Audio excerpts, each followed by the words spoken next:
just for Jing in that. Still players are starting to look to see if they can float all the way back in with that frenzy. How the hell does Jogamo get this value? He's so good with it. Too controlled, man. To be honest, this would be in the mid, something already going to be picking off. Jogamo on Champions. He's gone in a 2v2. Anyone's game now at this point here. There's potentially an end. The PaperX have earned themselves. We'll find out. We can see how it gets going. A lot of damage being done. That is so precise in terms of the shots. And Trent has to reveal his position.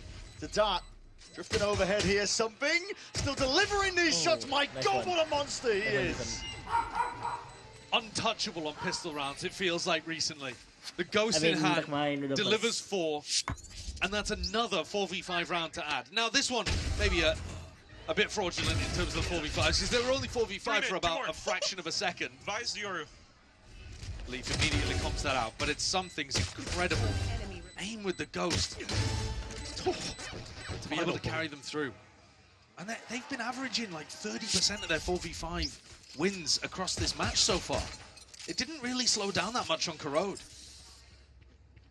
It's a big pistol round to get because PaperX have struggled a little bit with this composition. Keeping an eye as well on the angle that Leaf loves to play. Very aware. They've done their homework. Same spot he swung from in round 1. Yeah. Going to be the one controlling A main early, so a bit anticipated and already going for the quick cleanup over towards B main, ensuring that there's no players who can slip past that one still. Nasty shot by Jonah P to return. That's something was expecting a different angle.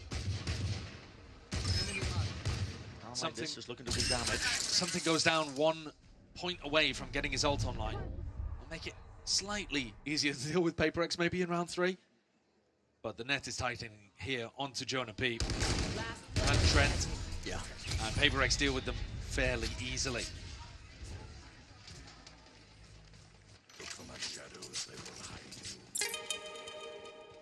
PaperX have so many tools to be able to work with on this defense side, but for whatever reason, they haven't looked perfect with it in the times that we've seen them running this comp. If they tighten it up though and they put together a great defense half, that'll change the narrative on Ascent quite a lot. Normally the way that G2 like to play though is that they get Leaf onto deep angles over towards, you know, fighting B main or fighting Catwalk, fighting Market. These 3 areas of the map are crucial. They also like attack opping with Leaf and Baby Bay quite a lot.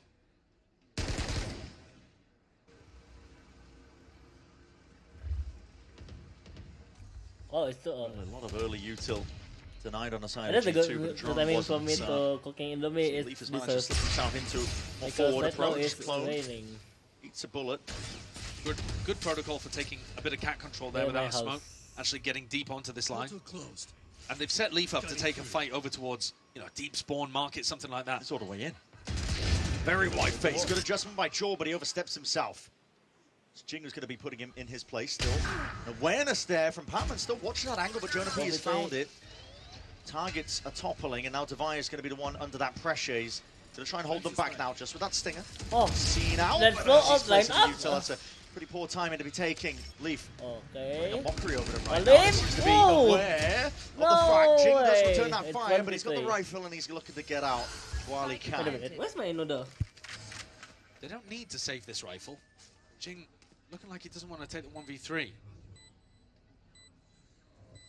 Just playing his life in this kind of spot. So, a round expected for G2 to be able to take this one. One of the easier ones that they'll have in this attack side when the economy is slightly weaker for PaperX. Wasn't massively weaker though, and G2 did exploit a lot of gaps here.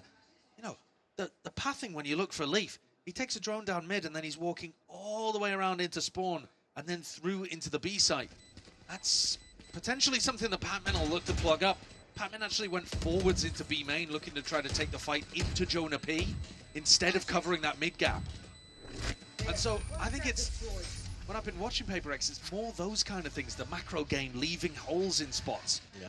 Best teams in the world on Ascent are super tight and disciplined with all of those timings. It's not a map, I think, that PaperX have historically enjoyed playing that much. They used to run like Harbor Rainer here and stuff. They've had many of them on this map. To throw crazy curveballs. They probably played the most comps on Ascent of any team ever. That's true. Yeah. It's made them enjoyable to watch for sure. Something has an operator and an ult, so they can play for a bit of a retake setup and get him posted on aggressive lines. He's looking for Leaf at top mid, but the rest of G2 in A main. Flash in your face alongside the dart. It's not broken in time, so it gets the clearance into A main. Smokes though, layered on top of one another. Bit of presence now backing away. Something has been using his ult for more just mid-round information.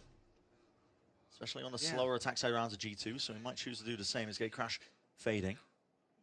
Not too worried about it though, he can even use his own ult as a bit of an exit strategy if he gets caught there.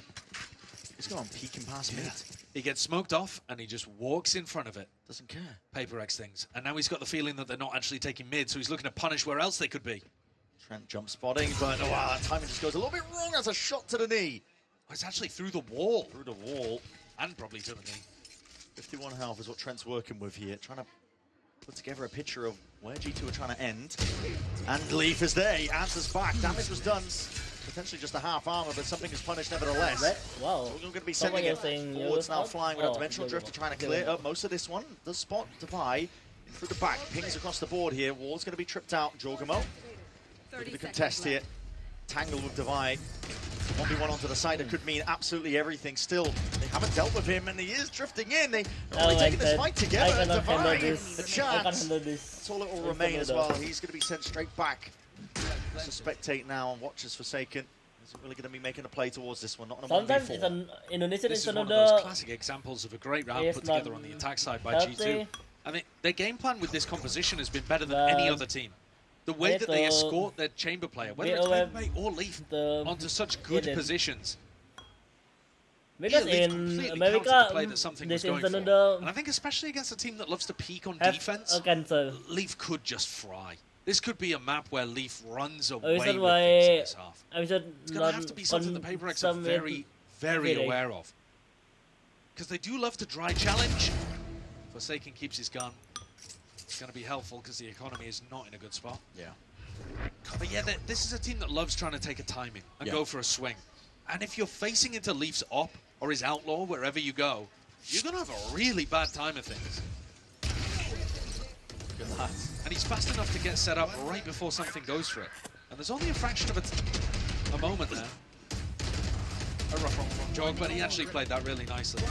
The Yoru ult, and then the patience to just control the site and keep Devi locked into the back boathouse. Time out here for PaperX. Adjustments to be made. I mean, listen, it's 2-2 for now, but that's off the back of the fist around win the follow-up. For now, G2, when you think of them as a team as well stylistically, I would always say that G2 is kind of favorite play style. Into double Sentinel, you always want to be playing slow, controlled, working the map, trying to pull the util out. That is the bread and butter of G2. It's where they thrive. For PaperX, it does kind of slow down, I suppose, those timings, instinctual as they may be for them. Yeah. They do like to peak a lot, but when they're playing double Sentinel, the comp restricts them. They don't like to be restricted. Yeah, I completely agree. I actually think that, now we didn't talk about this too much, but I think the map veto slightly misplayed here by PaperX, because in the second round of bans, they got rid of Haven. It's not a map that they enjoy playing, but they're actually really good at it. Yeah. And they play Waylay Yoru there, which I think is astoundingly difficult to deal with. I think that would have been a more interesting question for G2. Do you want to play Haven or do you want to play Sunset? Rather than giving them Ascent towards the end. So certainly if we do see a rematch between these two teams later on in the tournament, this is one area that I expect PaperX would make a change. I don't think they would want to end here. With me having said that, maybe PaperX come out with a win in the end anyway. But at the moment, this defense half not looking too great, and it only takes a few on the attack side to feel like you're in a dire spot defending on Ascent. Big flash forward as the play again, trying to take this one with a lot of confidence, but not too much more in terms of follow-up. Yeah, but he gets one. How does he even get one? It's ridiculous. I mean, it's a Forsaken difference. Okay, but that is one of the only 2 rifles that they had in that round, and that's fairly unrecoverable. But that quick scope missed something. A lot of respect from Leaf there. Yeah, still alive. Quick reactions as well, just to peel himself back. That much being done. Stray shots as well, just in case there's that util forwards. This wall difficult to deal with. That teleport all the way right behind Devi. I think he'll have heard it.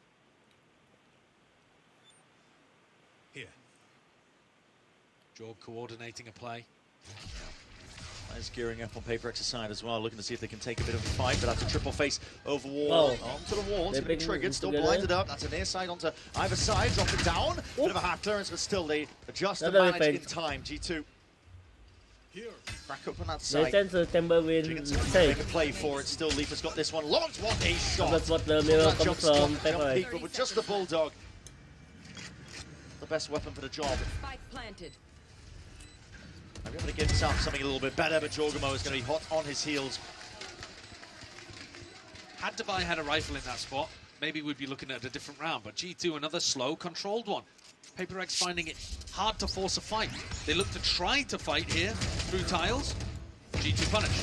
They try to force a fight over towards A main, Gelato area. Leaf TPs away. And that just leaves them with their passive bunker setup on B. Currently, that is the spot that G2 are looking to punish. I'm coming in, I'm gonna get in there. All right, op v op now. I guess my odd become Not is necessarily looking at each other. Leaf instead getting posted in A main. Wine to clear. TP into Wine. Double face, that's a quick TP straight out. Jorgamo even with the punish onto the main player.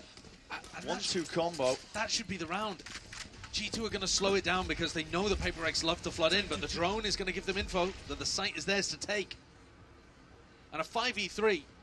They had cleaned up quite a lot of those, even though I was saying they were losing advantage spots. G2 were great when they had this level of advantage on Corrode. PaperX immediately going for the save as well. They don't want to play towards it. Already 2 players down. They've got an operator in the hands of something. It's not the right weapon for the job. So it is another round, just one off the back of the barriers dropping. Kill going their way. G2 are the masters of this style of play. Yeah, they're extremely good at it. Again, PaperX are the ones that try to increase tempo. G2 are the ones punishing. And that has been this map so far. Yeah. I think you could model the whole match by how much G2 are able to punish. At the start on Lotus, G2 had to increase tempo. They had to play as fast as PaperX in order to just keep up. Then Corrode, they start to slow the game down a little bit more, and they get rewarded for it. And here, they're slowing the game down massively, and it looks like PaperX are really struggling. The maps themselves are just getting slower as we go through the series. And it's favoring G2 more and more. This round, Forsaken and Jing looking to try to set up a double swing off the back of space that, in theory, the slow should have controlled for them. But Leaf has egoed it. And Jorg has as well, just tucking in onto that angle to punish Jing. Great shots hit by both of them as well, to credit the G2 players, but they're anticipating that refight from PaperX and getting onto good lines early. It's all about that. This whole comp, the way that G2 play it, is about getting posted on good angles before your opponents. Something still with that operator. Jutting smoke down, that's going to be layered down by G2. Something tries to take a timing as well. Instinct perhaps, but he could be lucky here. Bones at your feet. Clone going to be broken. It's a switch up for PaperX. Normally they've been playing B quite passively. Now they're trying to fight it. They're playing so quickly. Leaving A to Forsaken, who's been a nightmare to get past, even on Corrode. Both maps. It's been so tough.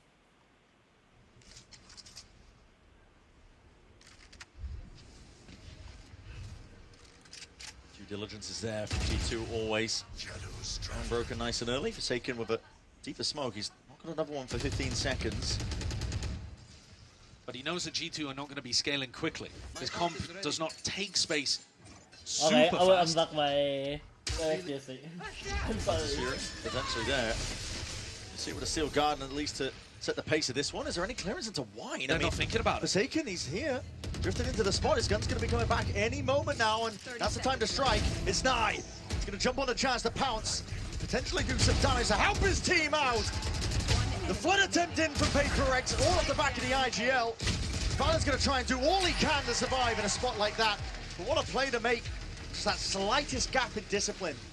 And yeah, what an adjustment as well from PaperX to play B aggro and then have Forsaken. Probably your best player on the defense side. Just leave him all the responsibility in terms of creating a tangled web on A to deal with. G2 want to take that time in for the exec. They really did have no awareness that he might reposition his line, but that's exactly the kind of thing that Forsaken's going to do. Yeah. They've actually been very good at staying aware of those kind of plays over the course of this match, but this time not quite feeling it. Same defensive setup again here for PaperX. It worked once, why not try it again? Yeah, that's what a force on the hands of Leaf as well, so he's going to be quick to punish as well. Passive on both edges of the map, but taking space in middle, G2.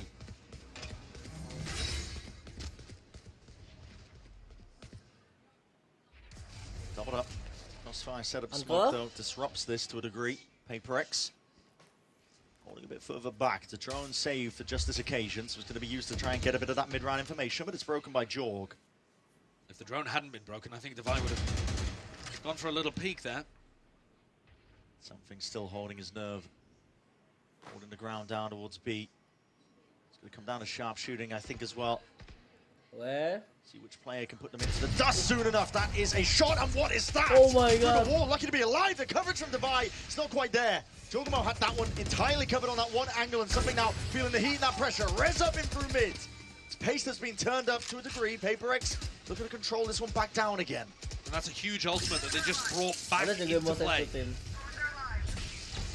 G2 gonna have to slow things down here, otherwise they're running in with pistols. 28 seconds left. Yeah, it's gonna be really tough here. No time at all. I mean, it's a deep TP by Valorant, but he's into wine. He's looking to get punished. Forsaken still holding it down. War's gonna be going down momentarily, especially when they're knocking at the door and trying to break it down themselves. Leave. All sorts of damage being done, but it's A, that's the problem. Forsaken needs to be dealt with, and this guy is a nuisance. He's in the goddamn walls, but time barely bought. How have they won this round?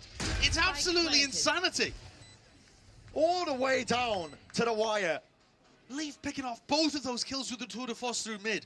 So despite Forsaken's best efforts, he's just receiving no reinforcements.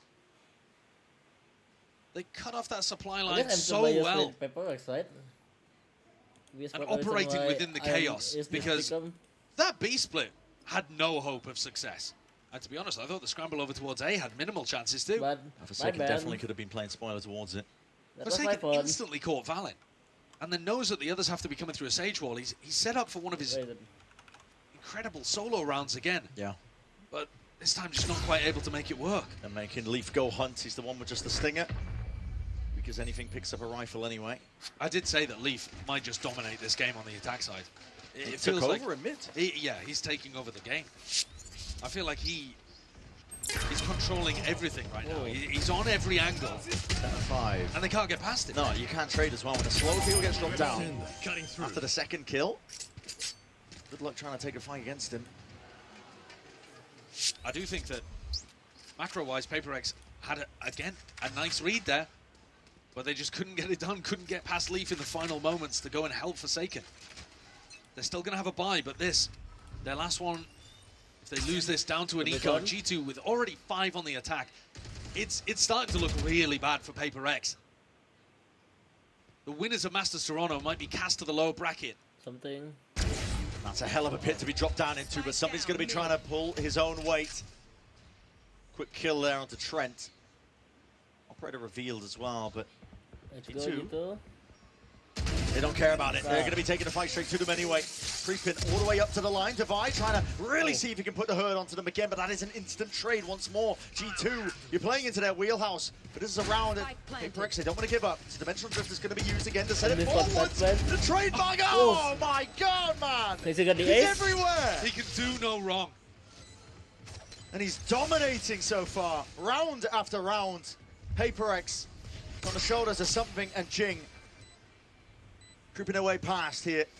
Looking for any sort of sightlines, and they got the wall off into CT. Attempt to try and break it. Leaf still ace for him. It's criminal. And Something is scurrying away to try and deny that ace. They tried to trap him in hell. Tried to deal with the others. That's my become in would be safe. Slammed a bullet. I promise my become in would be safe. Something is going to escape on this one. We're going to be denied the ace here, but Leaf has essentially done it again. It's round after round. It's utterly ridiculous. But I think, again, a lot of credit to G2 too, because they are finding these little gaps around the place. PaperX left A main completely open. This time Forsaken decided to focus on Cap. But in a 4v5, Forsaken starts to be worried about A main, throws a smoke, and G2 find a timing. Leaf leaves a trip, and a player gets slowed down, so he gets a kill off the back of it. Yeah. 14 kills across 9 rounds. And now the anger Wow, starting I'm to come out. Now good. the frustration Oh my starts to god, build. but Alex was some. Yeah, I mean, he is. 14-5 for Leaf right now. 14-5. We've only played 10 rounds of Ascent so far. He's on the attack side as Chamber. Yeah, 9 rounds, I should say. We're on the 10th now.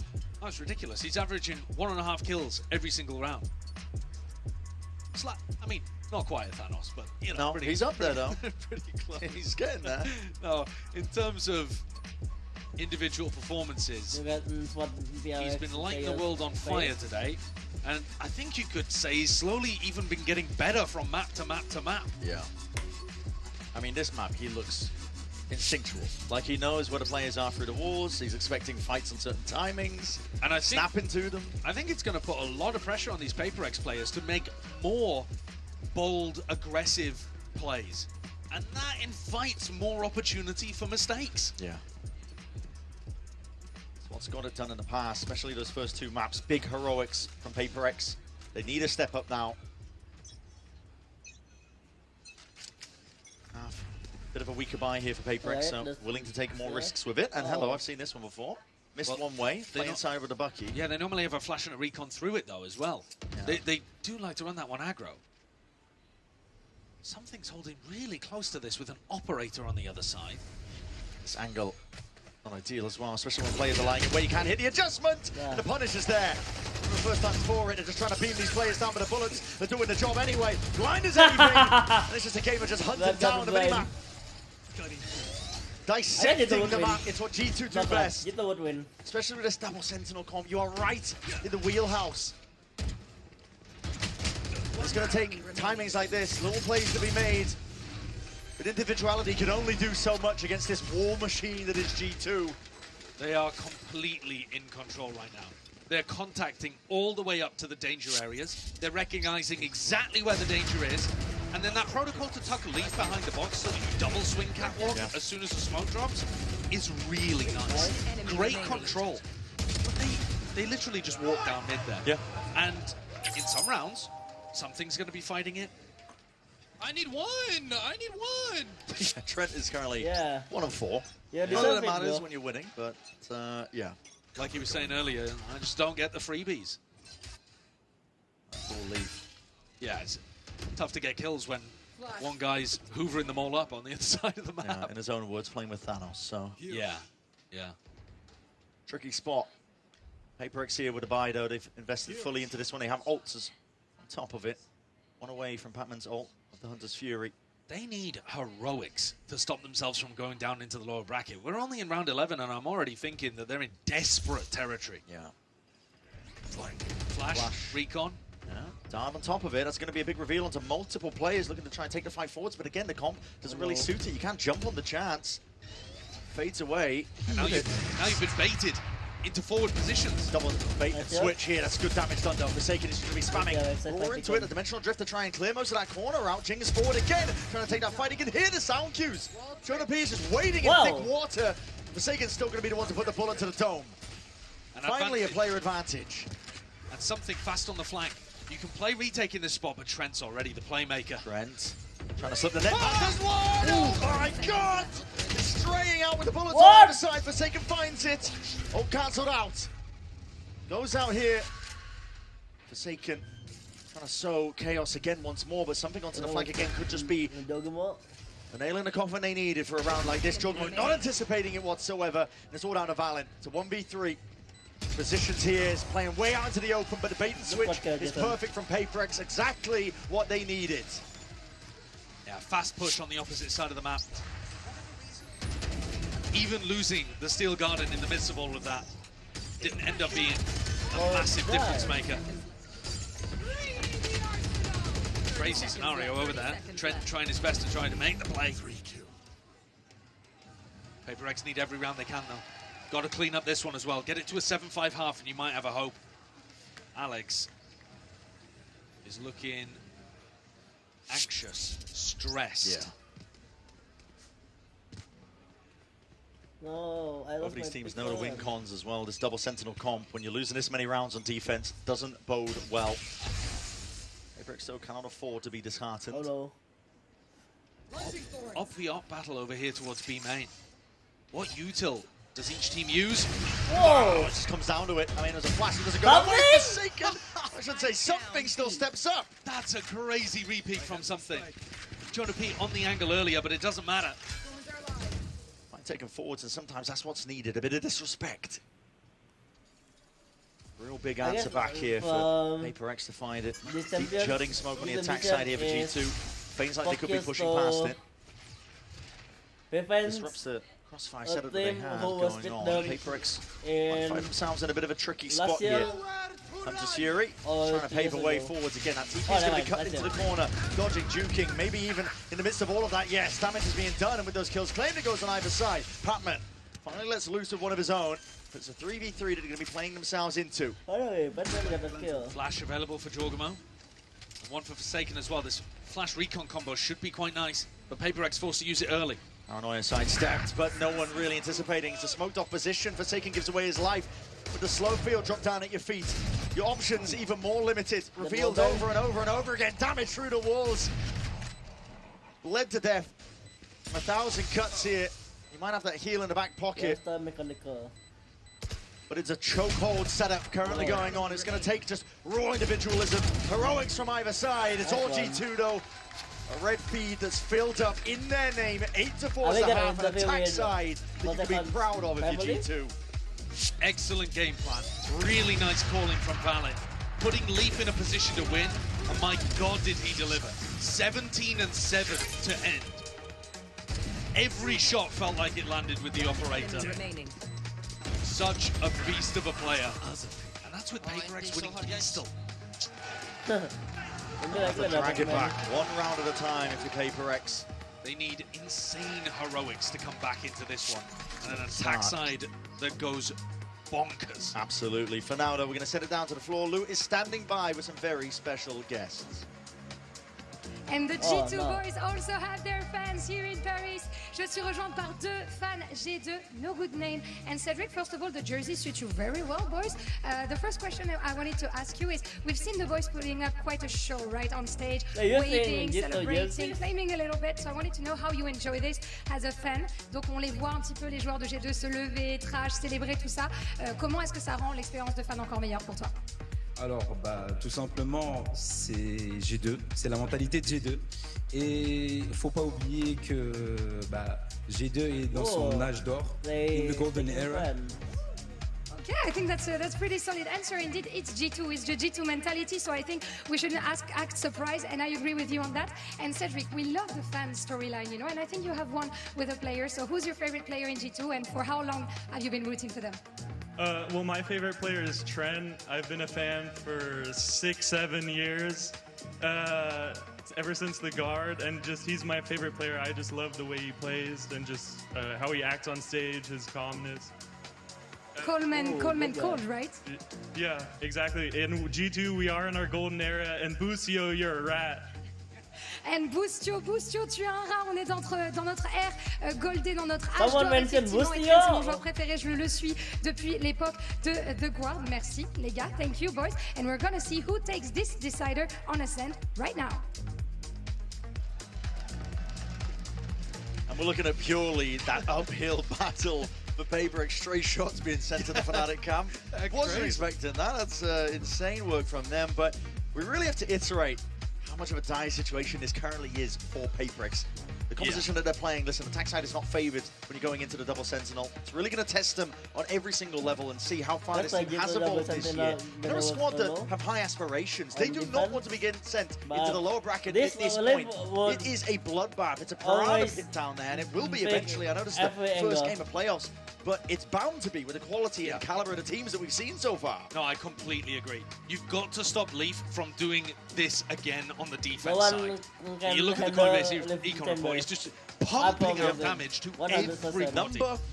Number big, and he's gonna, by prioritizing getting an op in his hands on the defense side as well. Early on, he's the player they're gonna have to get through, but FakerX need double pistol here to have a hope on Ascent. Goes without saying. Round 13 then, vitally important. Hasn't been the case all series long, really. We've seen a lot of Thrifties and Ecos straight back at you. Jorgen's going to be catching a lot of contact there. A lot of heat being sent his way through mid. paperX looking to really reinforce this one up, and that's a fight to be taken. Leaf, though, will respect it almost immediately. Trademark going to be broken. A lot of damage there. The shot's out just off the side of it, and through the wall, Leaf is finding it.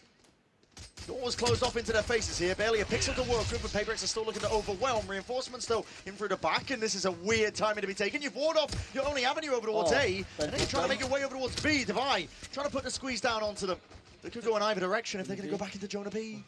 Oh, he can feast here with a frenzy. They don't. They've got to clear this. So much damage being done to all of them right now with that frenzy. He's barely out of there. 5 bullets left to trying to do the job. But this guy can't be stopped. They finally remove him. But the damage has been done from every single side and avenue and angle. Divido might have just done it. He's brought it into that 1v1. Enough damage done in the process. Pacman versus Trent. Sova versus Sova. 30 seconds left, and they know the rough position. 30 seconds left. Both are damaged, weak as anything, but Pacman walking right into it. And he's got them that round they needed. A pistol round earned, and potentially a chance. That is such a huge round there for Pacman to win. He's had a rough game so far on Ascent. He was 0-7 at some point, I think. Barely able to pick up a kill by the end of the half. But wins a critically important 1v1 against his direct opposition on the other side to give his team a lifeline. Maybe yes, maybe no. G2 look to try to take a fight again over towards B main, wondering if paperX are going to be fighting over there. Vice Flash tells them that someone's in that location, but it's Devi and he's already left. So a bit of a gap to be exploited down through mid. The worst thing in the world would be another one of these thrifties that we've seen so many of if paperX want to come back into this. Slam shot into their face. Leaf is very forward onto the angle. Committing head of the bullets to that. The damage as well, trying to get it going through the wall, but something is lying in wait to strike. Jonah P flashing a peek of his own. Risky business here from G2, and they're looking to really make it hard. Putting the squeeze onto paperX despite the weaponry advantage. Here comes the Sage Wall. Opportunities to punish Leaf here. Double swing through. Catching onto it now, and Jinx right up on top. Sharp shooting again, but even better, Jonah P's side of things. Weak as anything, though, in this spot. Hiding right behind Dice. Something now looking to reinsert himself back into the conversation. And a lot of damage done indeed. Still, surely he's there. Team got his back. Better weapons at the end of the day. Valent's in a sticky spot here still. Kill onto something. Call it a successful eco. For paperX, they're going to keep every weapon intact. They can do the best job towards it with 3 of them surviving. I like the ideas here that are being shown by paperX. Yes, that's a full anti-eco round. But inserting somebody deep into market, going back over towards B main, breaking the door so your market player can actually have impact, and then doing your B exec, where you have the Sage Wall up. These are the kind of things that they'll be also needing to work in on their rifle rounds. The big problem is, I have not seen this Sage comp put together a good A exec. Doesn't matter if paperX or it's Fnatic who are running it. I think G2 only really have to be afraid of mid and B. It's being reinforced. Leaf is in position. Scared about the potential of a peek. Outlaw in his hands. A lot of full armors though across the board. There's respect being shown here by paperX, and it will force a hand to Leaf. He has to be incredibly precise if he wants to get value out of it. There's the one person with half armor. The only one person with half armor, and it's Jing who gets caught. Unfortunate. Still, seeing that util, that is a hell of a peek by something, and rapid shooting it is really at his best. Jonah P taken out of the equation now. Drone up and over looking for some mid-round information. Devi's going to be tagged up, but still stands his ground, holds it down. Trent maybe asked a huge amount of in this round. He had a big round where he was defending the B site on Corrode. It's fake pressure by Pacman. But I don't think that they should fall for this. Jorg has full A main info. The thing is, they're so far away, Valen and Jorgamo. They can't really help. That's why I'm saying massive pressure on Trent here. Leave it up through mid, 2 shots to the body, chest or legs. Pick whatever you want. At the end of the day, it's all down to Trent right now into this spot, and he's still dodging, weaving, ducking away from all of this iron. A fight taken towards it. paperX ensuring that they hold on.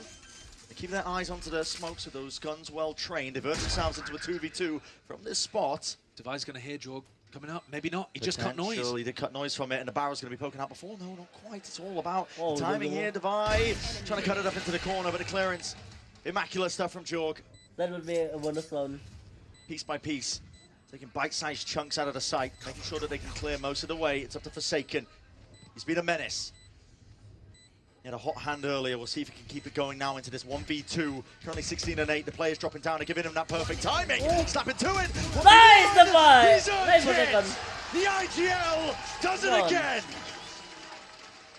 He is unstoppable, man. When you get him in these spots, he just makes the right decision every time. Another Red Bull clutch for Forsaken in a 1v2.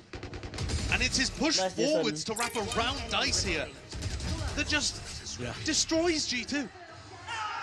Passes the jump down, finds himself in a lone fight. There was one way that PaperX were coming back into this game, and it was by winning a critical 1v1 clutch on the pistol, and then a bonus round from Forsaken. Forsaken! Jason! My God, they are doing it. The stress now over on the other side of the camp, because G2 can feel that they're losing control of this game. It should have been a slam dunk, easy one. They won pistol, and they only got 4 in the first half. It's your attack side of Ascent. You're about to go into double Senti defense. You should be chilling. Should have been over, but PaperX never done on what the you paper, think. Can't count this team out. No. Individual abilities. I mean, Forsaken has really been the counterweight to Leaf. He has, yeah. Top of the scoreboard, currently at 18 and 8. He's winning clutches consistently throughout. And Leaf's been on his punish game, hasn't he? Every time it feels like he's shut down somebody else. Whereas Forsaken's been the playmaker. He's been running around there finding the most outrageous timings and utilizing his creativity more than anything else. They're incredible to watch, the people that you got in the server today. It is a beautiful way to open playoffs here at Champs. But one of these teams is going to have to try to make an outrageous lower bracket run. Never really want to be in that spot whatsoever. I mean, there have been almost no teams that have made a huge lower bracket run like that. No, it takes insane resilience. I mean, I think back to FPX at Copenhagen. Only team that's gone on something like one of these squads would have to. Right. G2 have been knocked down to the weaker weaponry, so they take that time during the timeout and now to think about what they need to correct moving forwards. But working at mid here from PaperX. Leaf. I don't know if it is looking. This to be taken. This would be a round to do it, and let's get his chance there with a headhunter. No one was covering Jing on the cross. Almost every round is ending B. If you're on an eco and you can afford to take more risks, you just stack B. And they've got 3 bodies on it at the moment. I'd be tempted to get another in this direction. Dance to try and pave the way. Drone needs to be broken. It does clear Jonah P up into that spot. Smoke as well, propped up and on top of the wall. Nothing going to be escaping the eye of Jing. It's going to be sharp, but it goes on either side here. This is surgical precision by G2. With the sheriffs in their hands, they're making the most of the chaos. And now, quick pivot. All the way over towards A. It's a deep TP into wide Forsaken. I'm sure that this is clear most of the way. And the spikes last across this angle. Leaf doesn't have enough bullets to do the job. What is he doing with do the job from that distance? Jorgen will go for a re-peek of his own, but it's all been contained here by Devi. Valeno has dropped this one, the spike, down into Cat. That's just off sound cues. He's got to know the rough position. There's only 13 seconds left. This is it. Forsaken's going to get a bit of a move on. He's going to watch this the entire time. Door close, and he does punish. Time earned. Carves out a path to success. It was the only way he could win this one. PaperX, they withstand that pressure. I feel like every time PaperX are pushed to the brink in this match, I would like this Forsaken comes through for them. I think the lone exception was something winning that ridiculous round to get them into OT on Corrode, but every other moment, it's their captain steering the ship through stormy waters. Wow. Oh, he did just catch a glimpse of Patman there. God, the stress must be ridiculous in that coaching booth. Time to jump. Both teams have Steel Garden to try to work with. 4 in a row now for PaperX, but G2 are on the favoured side, remember. Flash an early take towards A main. Deep wall as well from Devi. Look at the control at B. The spike is not going A. I mean, it only went A in the previous round because there was literally every defender stacking the B site on an eco. PaperX still looking like they want to pressure B over and over and over again. Now they've got the res here, so Jing shouldn't be as aggressive as he was in previous rounds. Let other people lead and take those early duels. That one with the drone. Backing out, Leaf doesn't take his TP, so he's still got the rendezvous for a rainy day, which is Seal Gardeners coming through anyway. Weaponry now, gonna have to be fully reliant on a headhunter, but I don't think Leaf's got any bullets to really to his name. Just trying to tuck tight, sure that he's not cleared out from this spot here while something looks to try and get the clearance down. Leaf, he's answered straight back. The weapon's into his hands and he's rendezvous TP'd into the side, man. Eventually cleared up. That's still guarding both ways. Weapons taken away. The res inside. Shorty does the job. Close quarters. That's where the action lies.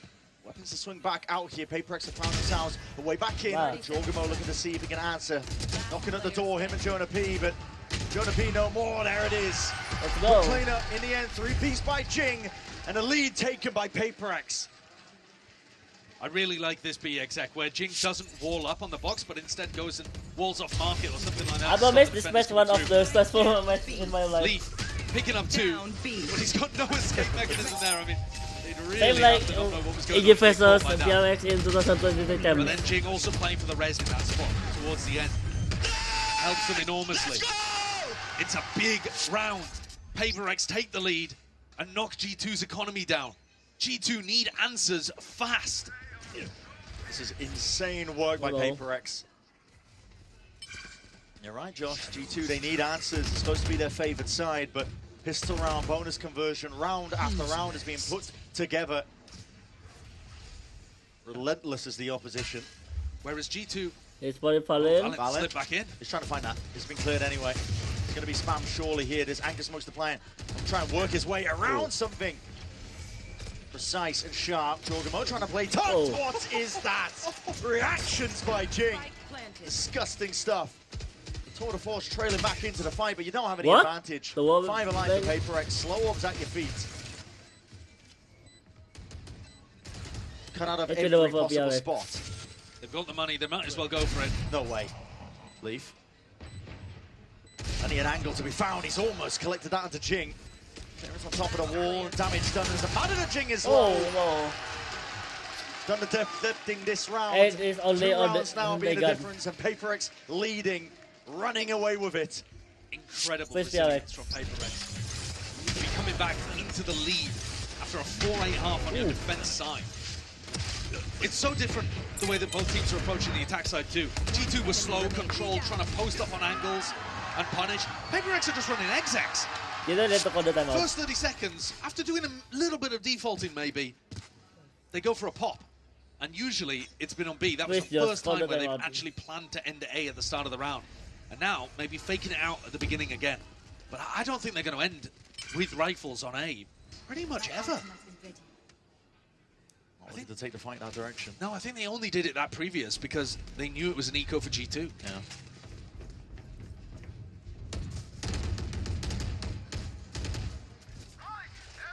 Hold on, what is this based off of? The Hunter's Fury? Ripping it. Okay. Misclick. Bit of spam down into mid, potentially a misclick, but he's only getting the damage onto 180. Device shot down from up deep overhead, the way up. The heel in the back pocket though, he's going to be back up to 100. They could have comboed it with the Euroworld, they could have used it as the Paperex were pushing. Ah, it's got to be a fat finger here. Jorgamo, he's not leaving. Terrible gate crash as well. Trying to stay into the fight. Terrible gate crash. Way out into the open in that spot. Not in a position to try and withstand that pressure. Paperex are really applying it now. Evenly across the board, and this is moving over towards B. What is the defense again? They've got those thorns to try and delay and slow this one down. A tag with the drone potential there for a fight to be taken, especially as that smoke dissipates. Thorns at your feet, spam into the corner. I think they know that Jing's in that spot and that position. And Leaf, time to strike is there. The backstab that they needed is a spike drop down in the middle of nowhere. He doesn't overstay his welcome. Thorns activated. Let the spike be retrieved, let it be picked back up. There's 15 seconds left and you haven't cleared these site plays. Jonah P, the anchor, and a thorn in their side. The flash and a peek, he's been denied. Deleted here. The plant is going down fast and loose from G2. Trying to take the fight now, trying to take it together. And eventually they get the job done. But my God, did it take everything. Leaf again with a really important double kill. Takes the opportunity to push that wall, take a risk in mid. At the same time, as Valen and Trent are throwing util at people. but there are some real wobbles going on here. There's never a world where your gate crash should be there. Mistakes earlier on in the round even as well. I was worried they're about to give Patman a lineup towards the end. Maybe some mental issues creeping in here for G2, but they win the round anyway. Look at Liv. Both teams with an operator. KDA might be taking a look at trying to post this one up towards B main. And Jorg's got a judge. Yeah, well, their economy's shot. Bulldog as well coming I out guess I from want Valor. him to step Not up. in the danger zone just yet. He up here, Forsaken. Especially for holding side. Device actually holding his operator in B main, expecting Jorg to go for a push. Maybe Jorg would if he had a rifle, but he's got a judge, so I mean he's never peeking this. He's just holding. And if you go back into B, which PaperX 90% of the time are going to go back into B, Jorg will be there. The question is just how he uses his gate crashes, and this second one is actually used quite early on. I was wondering if he might be a bit more conservative with them. Deep in the mid, that's a footstep heard. Trent is aware that something trying to take a timing against him. Slow and steady is the game plan. They're leaving B. A rare A finish here perhaps from PaperX. Oh, Forsaken's got good control over towards A main. One trip and pressure on Leaf with the off. They're going into him now. See what he can get done here. Potential damage to be dished out to Paranoid to try and slow them once more. Right in your face there, as blind as anything, and he just spots it. Jump spot of something was a little bit too out into the open. There's enough of an angle that they can jump on it, but a res immediately to try and undo the damage. Something back into the fight. 5 players trying to look and make their mark into it. With just a judge in the hand, Jorgo, you can only do so much. Players are drifting into this fight, but it is slapdash, not put together whatsoever here from G2. Door needs to be broken. An avenue and a sight line, and Leaf does deliver. Death blow after death blow, but Patman looking to answer straight back. And damage done to Valorant. Weak as anything. Swing! Forsaken with a deeper TP. Jonah P will clean them up. These players, weak as anything. It's going to come down to the tiniest of details. Who can hit the first shot? And that is a risky one. Jump spawning around, jumping down into the fight. Patman left into the 1v1. Down in his face. He's going to try and break this one down, but with the damage done in the right click, Trent delivers it. And he's got the time on the defuse. He gets revenge for that pistol round clutch. They want to Patman defend did it. everything he could. I don't know why. God. But Trent delivers to tie things up. At 10 to 10. That round was madness. Absolute madness. Leaf gets 2 huge ones. Jonah P also, by the way, picking up Forsaken in spawn like he did on Parole. Forsaken constantly trying to inject chaos into rounds like that. I was worried because G2 didn't have a follow-up for Jorgamo's ult. He just ended up at Jenny with a judge. Very bizarre. Economy actually in a horrible spot for both teams. Odds and ends as we head into round 21. There's no scrim that can prepare you for this. Adjustments on adjustments. Scanning ahead. What an incredible pleasure that every map has been on a knife's edge as well. Yeah, it's rare that you see that in Valorant these days. It is. Often ends up being more one-sided, but these two teams even. Leaf is opping here without a smoke in his face. I don't know why I was got this. Will be clearing him. Because Breaks it. Will commit to it. I'm always He sees thinking the bodies and the signs of life. which team would win Out and away. on this match. Smoked off now as PaperX look like they're going for an A split. Choking them out here. There's a Hunter's Fury to see if they can set this one up. But the Thorns as well. It's going to be delayed. No one can really push forwards and past that. It's a wasted ult at the end. Only a bit of damage onto Jorg. And bodies are reinforcing. G2 have the entirety of the team. The army has arrived to try and put a stop to most of this. But a dart late in being delivered. Leaf though still getting active. He's forwards again into his approach, trying to bait those shots. Leaf? And he can't be stopped. This is ridiculous from him. By me, eh? One-man army himself. What? The coverage in sight. Forsaken. Eager to put the bullets straight back into that body here, but a reveal onto it. These shots are coming thick and fast. Oh my God. Barely able to survive. Come on. 4 bullets left. He's going to try and find these shots individually, but it's all Jonah P. Too sharp, adjusting in time. G2. Damn, that the one's one's different. up to 11. The one's leading by 1 round. And Leaf again is the monster player, the superstar for G2. He's got 29 kills here across 21 for a rounds. 30 bomb. Yeah, and this year, there's a decent argument that he's been the best player of 2025. He was competing early on in the year with players like Trent, competing late in the year with people like Forsaken, Something. He's directly going toe-to-toe with two of his competitors right now for best player in the world. And he's the most impactful player on the server. And Leaf still has the op. That round was a big eco swing. And Paper X are taking a half buy. Yeah. Almost allowing G2 to get up to match point. Hoping that they can draw things into OT or pull out a thrifty from nowhere. These A finishes have not been working. Been struggling. But they keep doing them in the last few rounds. Subvert the expectations perhaps, but... Decoy. Seeing how to gear up towards this one. A few Sheriffs, Bulldog and a Vandal. It's the only thing they're working with. Double up with the smokes as well. Denying that heaven angle just in case the operator was there, but Leaf to reposition. He misses his shot. Rarity at that. And it doesn't take the time to TP away. It's Forsaken with the punish. He was to play with a rifle. It's going to be the case. And the Sheriffs, wow! Paper X know how to make them work. This timing. 2 players down here for G2 and an open site now and an open plan. Paper X. A lot of damage being taken into the process, but you're going to try and win this one with overwhelming firepower. Sidelines are being cut away. Spam into the floorboards. Trent removed Patman. Now he's looking for a little bit more. Big flash though and an even better swing. Forsaken is putting matters into his own hands as the IGL. Straight shots and straight bullets. He's barely alive, but he's still getting it done. 3 for him. And time has been bought for his team to survive into this one, to play it all together. What a play by Forsaken. Put it all on his shoulders and he will withstand it. Good job, Jason. He's got the whole of Paper X on his back right now. It's outrageous. Every single time they need a hero, he steps up. Wow. It's just back and forth between Forsaken That was spicy. Leaf. This is gonna be Who's spicy. doing the most for their team? It's mad to watch, and look at what it's done to the economy. 1 thrifty round towards the end, and it could have flipped the whole series on its head. All lopsided again. Leaf, though, still with the tour de force. He's been a danger player. Drone early.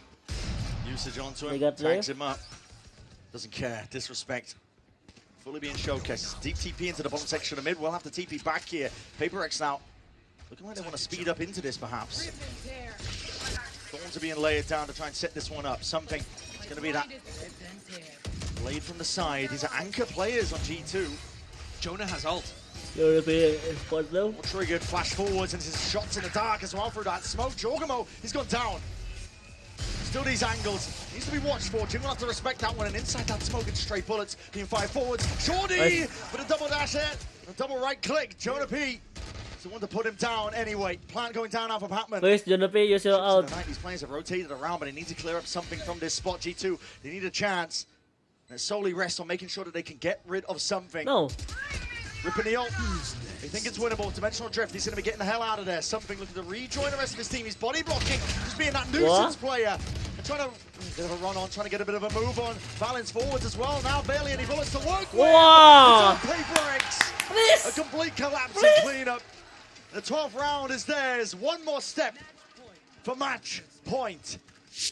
What a recovery. You can't praise him enough. I don't have enough superlatives in my vocabulary to handle this one. Yes, they've gotten the double pistol, but man coming back from an 8-4 down half to run every single attack round basically back, and now be up 12-11.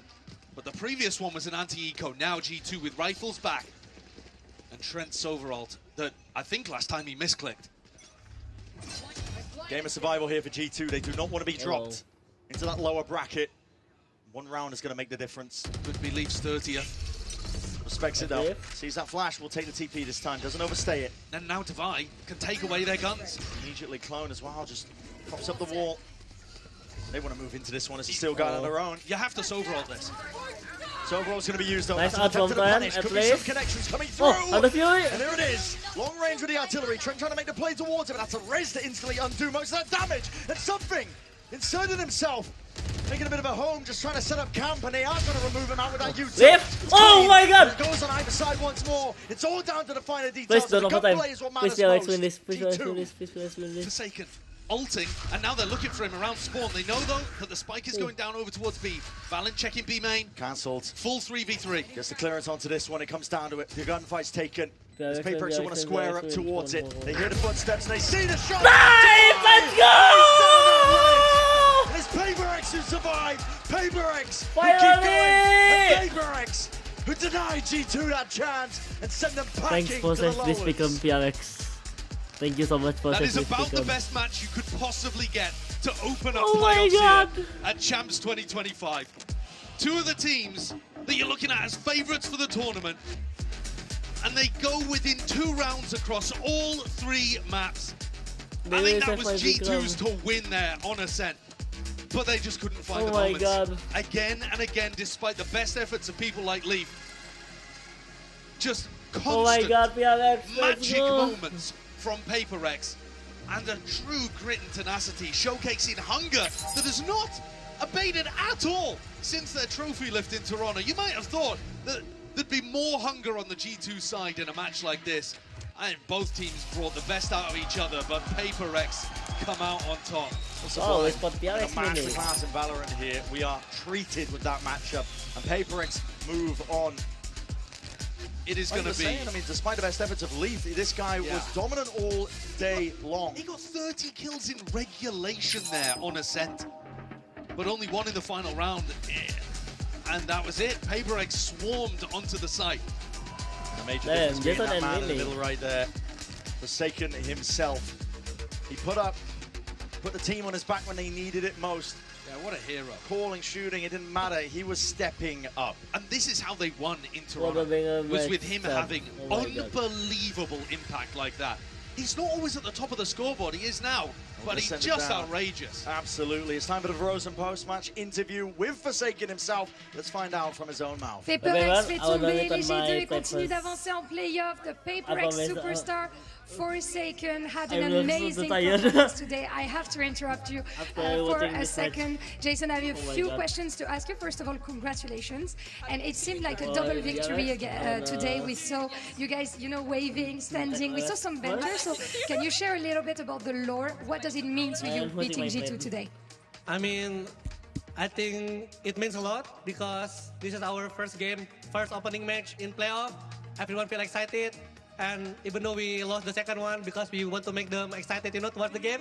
And yeah, I feel really great about it, and hopefully we can continue keep winning, Entertaining second map, indeed, to have a longer series. Donc, première question, c'était peut-être une double victoire aujourd'hui. On vous a vu beaucoup célébrer. Bah ouais, on était archi hype. C'est notre premier match en playoff. On avait envie de donner du spectacle aussi en vous emmenant sur une troisième map. And second question, we saw a battling, jumping, clutching omen from you today on both Ascent and Corrode. So I wanted to know, how do you do that magic always? Is it the movements? Is it the Paperx DNA? How do you do it? To be honest, I'm not really sure, but in the beginning, my mindset, I always trust my teammate, even though we don't like 4-8. I keep doing my things, which is to be confident, and somehow we just go with the flow, with my body and stuff, so yeah. Trusting your instinct seems very important to you indeed. Donc deuxième question, on l'a vu sauter partout, au pistol sur Corrode, mettre des clutches, etc. Comment il s'en sort? C'est l'ADN Paperx. Et ben je suis pas sûre, j'ai pas vraiment de secret, mais dans cette team on se trust sur chaque move individuel et je pense que ça se voit. Je suis mon instinct et c'est la clé de la réussite. And your next opponent is going to be either DRX or Fnatic. So I want to have your prediction. And who do you think will pop off on this game? To be honest, I think this time I will choose DRX because I can see that they're progressing a lot. Even in Scream, they show us how to play certain of maps, and I really believe I think they're gonna win against Fnatic. They have a good meta indeed with that. Waylay, Yoru and stuff, they're making it work for sure. Donc DRX face à Fnatic, c'est quoi ta prédiction? Ça sera plutôt du côté DRX. Je trouve qu'ils gagnent beaucoup en scrim en ce moment. Ils sont très forts, donc ça m'étonnerait pas qu'on les affronte au prochain tour. Thank you so much for joining me. Jason, you can get back at signing, of course. And we're gonna see if he's right or not about the Fnatic DRX match right after that. Tiger, B. No. Big Tiger? No. No.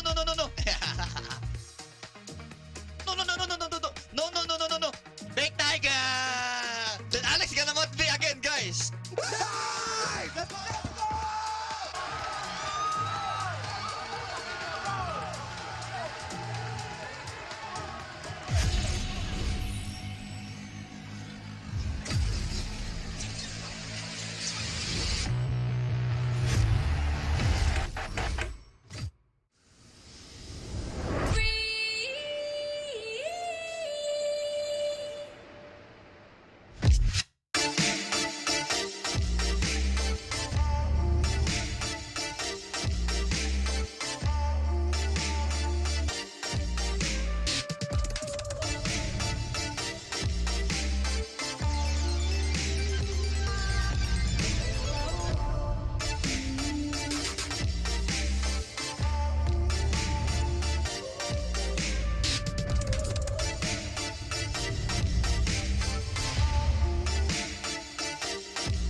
fine. I was finishing my sleeping routine. Oh my god.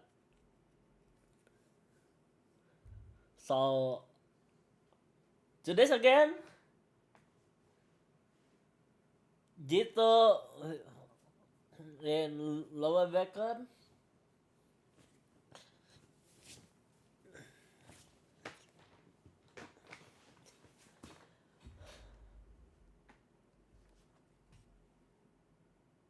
Fnatic versus DRX after this pause.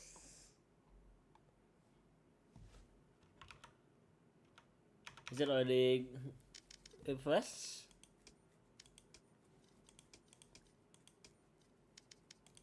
Where is it? I wanna check my pickup first. Is my pickup already refresh?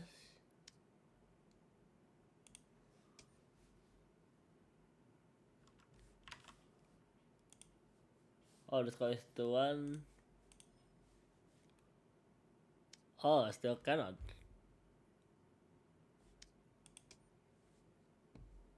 One, two, three, four,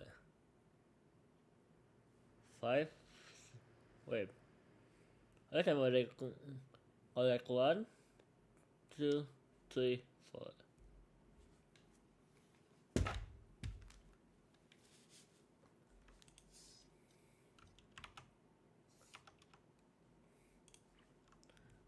Sometimes, for my opinion, other people become copy paste streamers become or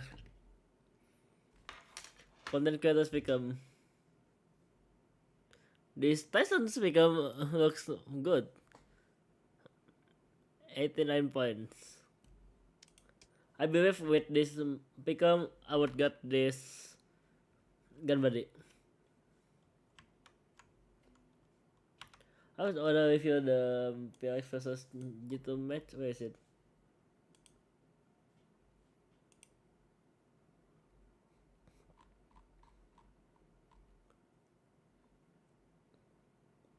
Oh no, Junapi, Leaf, and Jogumo. Especially Leaf.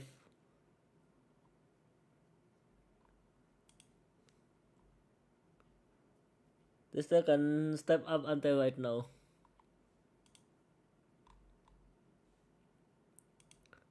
The losers from Fnatic versus DRX, they would meet G2. And G2 would do a lower bracket run. Upper mission. Until lower round 3 maybe, for my opinion. Because we know energy looks too strong right now after bench FNS. Let me check it first. In Visit America, let me check it first.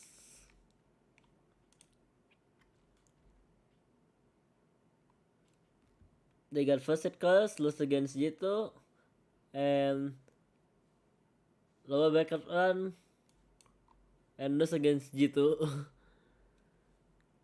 But in terms, on the terms, I don't know, they can bounce back like Visit America again or no.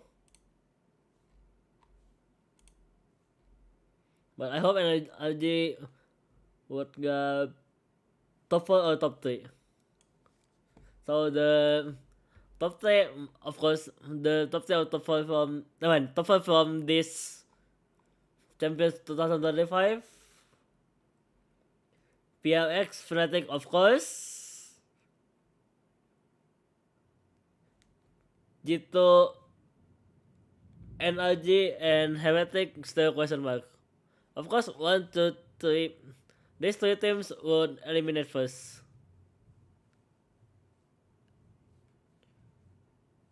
This Gen X, DRX, and MIBR. I mean, I can do it to bounce back again. No, I lost my. I'm closing my browser.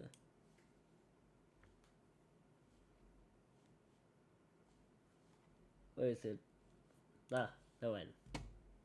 Trophies in 2023, the first team and currently the only team to have done so, and DRX still yet to find their trophy at a global event at an international stage. And it feels like they are maybe farther from it than when they were always that 5th, 6th team, but they have grown a lot, I think, this year from the DRX that we saw choke in the group stage to open things in Bangkok. Yeah, and let's talk a little bit more though about Pacific as a whole, right? Because I know like after Paper X won in Toronto, everyone was like, Pacific, strongest region, they're the best. No one's going to stop them. But we have started to see, you know, with especially with Americas and EMEA sending a lot of teams up into the playoffs. Like 3 apiece. Yeah, 3 apiece. We're really starting to see, you know, that come to fruition here for those regions. Is Pacific falling off a little bit in your assessment, Bea? Granted, PRX just beat G2. I think that the narrative this year changed so quickly, right? Like we almost forgot about EDG because T1 had that impressive run right at the beginning of the year. Then Paper X this. So the expectation is, can Pacific go 3 for 3 this year? Can 2025 be their year? I think that there might be a couple of cracks, but I still love that they're bringing something new. They're right now the meta setters. I believe they're still the best region. I don't think you can take that away from them when they've won both tournaments this year, when Paper X looks like, in my opinion, the tournament favorite to win things here in Paris right now. They may not have had as many teams qualify through, you know, RRQ might have been a bit of a disappointment, and T1 as well, but DRX is better than we thought they would be, and Paper X is in the form, or even better than they were expected to be as the reigning Masters champions going into now Champs Paris. Yeah, that Lotus comeback for Paper X kind of solidified that. It's like, you just can't, like, they're just too good, and it's so hard to stop them. That's just Paper X. That really is. And as you see there, Paper X moving on. They will face off against the winner of this matchup here, which we could end up getting a regional battle between DRX and Paper X, or we end up seeing Fnatic Paper X, which of course... The Toronto Finals? Toronto Finals, which we have seen before here. But, you know, the thing with Fnatic, though, kind of shifting the focus over to them, though, is that, you know, we've seen this team look rather comfortable, right? Yes. They got a couple solid 2-0s. They look pretty good. Chronicle is still slapping. He's still the GOAT, right? I mean, I'm sorry, but Chronicle, for my money, pound for pound, one of the best players, if not the best player in the world in the history of the game. And they're looking like a contender. I was watching the games at home, and I'm like, Fnatic look freaking good. Yeah, they fell under the umbrella of what are the EMEA teams doing and what can we expect after stage 2. But the form that Chronicle is finding at the end of the year, he really wants this trophy. At the end of the day, it's also about peaking at the right time, and I think he is. He is no afraid of this stage. There's no nerves on his side. He only can look at the win. I've also really liked getting to see him play more of the Vise. I think he's most known for his Viper, probably, but or maybe even like the more supportive roles, like the Breach you're seeing on screen there. Yeah. But he's looked so good getting to play a bit more Sentinel. Bring back Fracture. Yeah, I miss Fracture. I miss her so bad. Yeah, I actually do miss Fracture as well. Man. Sorry, Mimi, I didn't mean to. No, he's been having a sick tournament though. I mean, he is the winningest player in Valorant for a reason. He is unbelievably consistent. When you're talking about half a decade of Valorant, he was there winning trophies 5 years ago as well, and he's back as a contender yet again. That's right. Well, you heard us talk about Chronicle. You see that man on your screen? Let's go ahead and hear from him directly. Jen Lee had an opportunity to catch up with him earlier on. Check it out. Let's go. Hello everyone, Jen here with Chronicle of Fnatic. Now, Chronicle, it looks like DRX have a very distinctive way of how they want to approach the game, but you guys are no strangers when it comes to double duelists. So what are your plans to kind of stop DRX's so-called mosquito comp? You know, like one comes, you try to wave it away, the other one bites you from the other direction? I mean, that's a secret, but maybe we'll show it slightly later. But of course, in this example, we will try to smash them.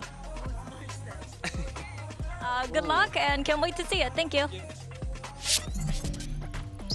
Fnatic are looking to squash them like a bug. Well, okay, let's talk a little bit more about this mosquito composition. Yeah. Dive into it a bit more, maybe. No, I think it's really cool. You look at DRX's beginning of the year. They were one of the innovative teams in Teo Breach, and they're doing it again. Here's my clickbait YouTuber thumbnail. To talk a little bit about the mosquito. Oh my god, and if you didn't watch the group stage, you don't know what's up. She made it in paint, everyone. No, I made it right here, right now, just for you, dear viewers. Wow. So the mosquito comp is when you run either the Yoru or the Neon, a second duelist, alongside this Waylay. And the key to it is that Waylay is less so just trying to be a dive agent who goes in and gets a pick on her own, but more so the player who's setting the other duelists up for success. Yeah. This was the first game they played of this Mosquito comp here, so let's take a little watch. I'm gonna look at the map here. There's a B anchor tucked in here, the Gecko, as there often is, and now let's take a look at what's going on. So the Refract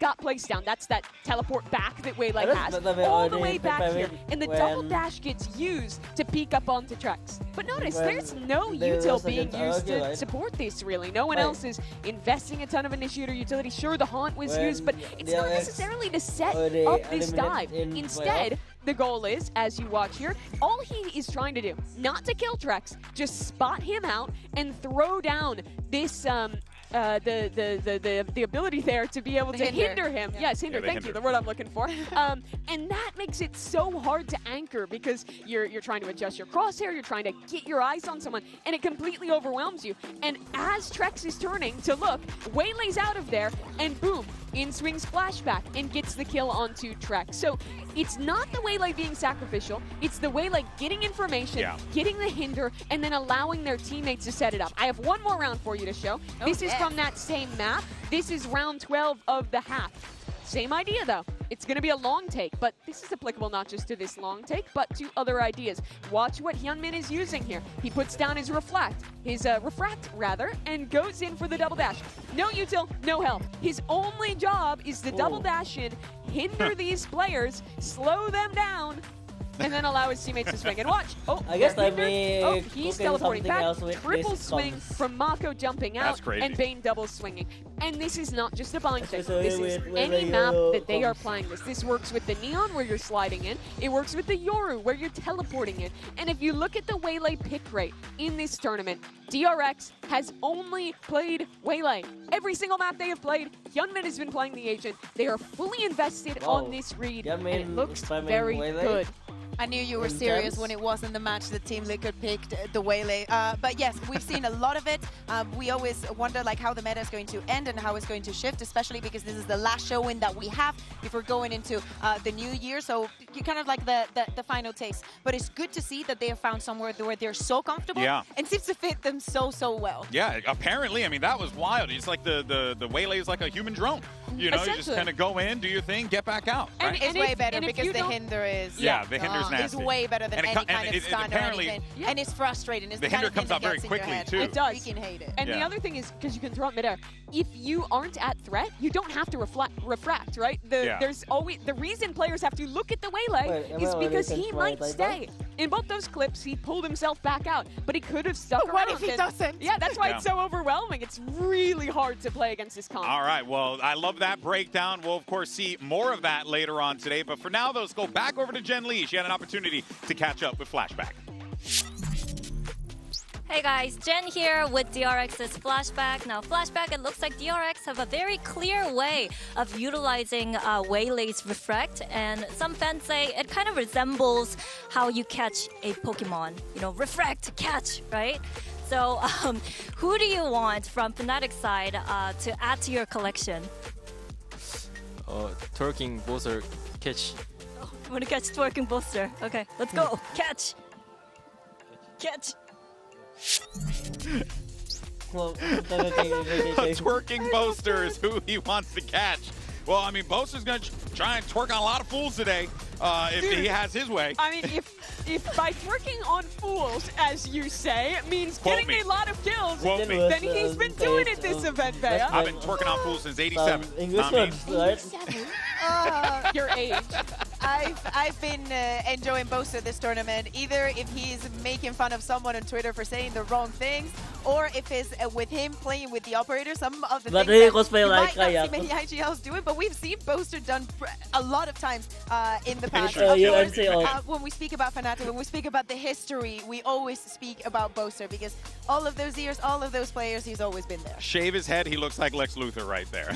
That was such a good way to go about that. Yeah, but look, well, coming into this event though, right? I think a lot of justifiable concerns about Fnatic, right? Yes. We weren't sure like how the map pool was going to look, like what were their compositions going to be on, some of the more problematic maps, like like Ascent, Abyss. And so far though, we're starting to see, like this team just trying slowly but surely, Kukuka, get into it, and they're doing so, and they've had a lot of success. Another team with a lot of questions behind them. Does this look ready? They had this new showing in Ascent with like Alpha on the chamber and whatnot. And they were very successful at the beginning, and then teams started to figure them out. So to me, this new Fnatic that throughout the entire year has not been afraid to think outside of the comfort zone, thinking this composition doesn't suit us, it doesn't fit us, it doesn't achieve what we need to achieve. Maybe if we were alone in the server, it would be a different story. But after all the learnings that they had in 2025, I love to see that they still have it in them to bring out something new. Yeah, it's definitely a big improvement from the map pool that did look a little shaky domestically. The biggest thing I'm looking at is how good that Ascent is. I don't think that's truly been tested thus far, but I have been impressed with the Abyss. When I watch their defense, I'm like, I hate that they're playing retake every round. And despite that, they somehow win 5 rounds on like every defensive side on that map. Yeah. And then you combine that with attack where, guys, they haven't lost a round this tournament on the attack of Abyss. And suddenly, that map looks very competent in their pool, and this looks like a Fnatic that is really back in that championship form, right? Yeah, it's scary. I mean, telling you, all these teams are starting to find their form here. Let's go ahead and take a look at the predictions for everyone coming into this one, and it seems like the 2 of the Balds went for DRX, but outside, actually in Achilles, that actually makes sense. Kukuka, you went with DRX. See, so here's my reasoning. I'm 5-0 since I started predicting, but here's my reasoning. If DRX wins, I won in predictions, and if Fnatic wins, EMEA wins. So I win no matter what. You got to min-max in life, really guys. just playing both sides of the field on that one. Exactly. Yeah, okay. Why did you go for DRX? Because I do like the Mosquito comp. I think that Fnatic have been struggling at some points. I do think that having a 2-day break, and especially what Kron said, did give me a lot of confidence in them. I think Fnatic is the team to figure out how to beat the Mosquito comp. I think you have to play off-site, flood retake a lot. I think they're very good at it, but DRX should be competitive. Oh, it's going to be an exciting matchup, folks. The rosters may change, but the rivalries remain the same. It's now time for Fnatic versus DRX.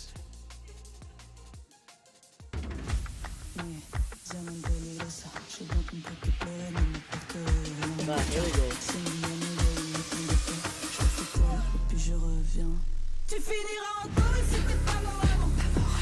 DRX.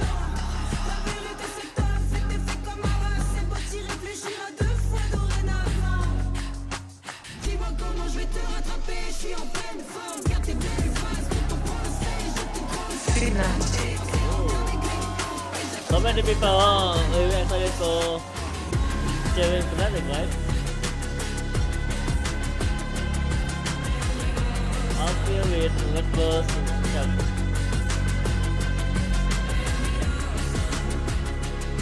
It's a classic battle between 2 storied franchises in Valorant's history. DRX representing the Pacific region, Fnatic representing the EMEA region, and this time they settle the score, but more importantly, you move on in this tournament, guys. This is going to be a rough fight, no matter which side you're on. 5 years of history, and Fnatic has never won their opening match outside of the groups. The playoffs always start with them in the lower bracket. Let's see if today they can change fate. Interesting start to the veto. Fnatic chooses to ban away the Abyss. Well, they've looked good on it. Their attack has been flawless. I think this is a great choice. DRX have just looked too good on that map. I think, in my opinion, probably looking like the best team in this tournament at Abyss. And Fnatic, though, with that ban, they have to show that Ascent again. They played the Sage comp last time, which I thought was solid, but I'm really interested to see how it fares on a second showing, especially against DRX, who I feel is pretty solid there. Yeah, and DRX, you were just showing the bind. They decided to ban it for the second one. Maybe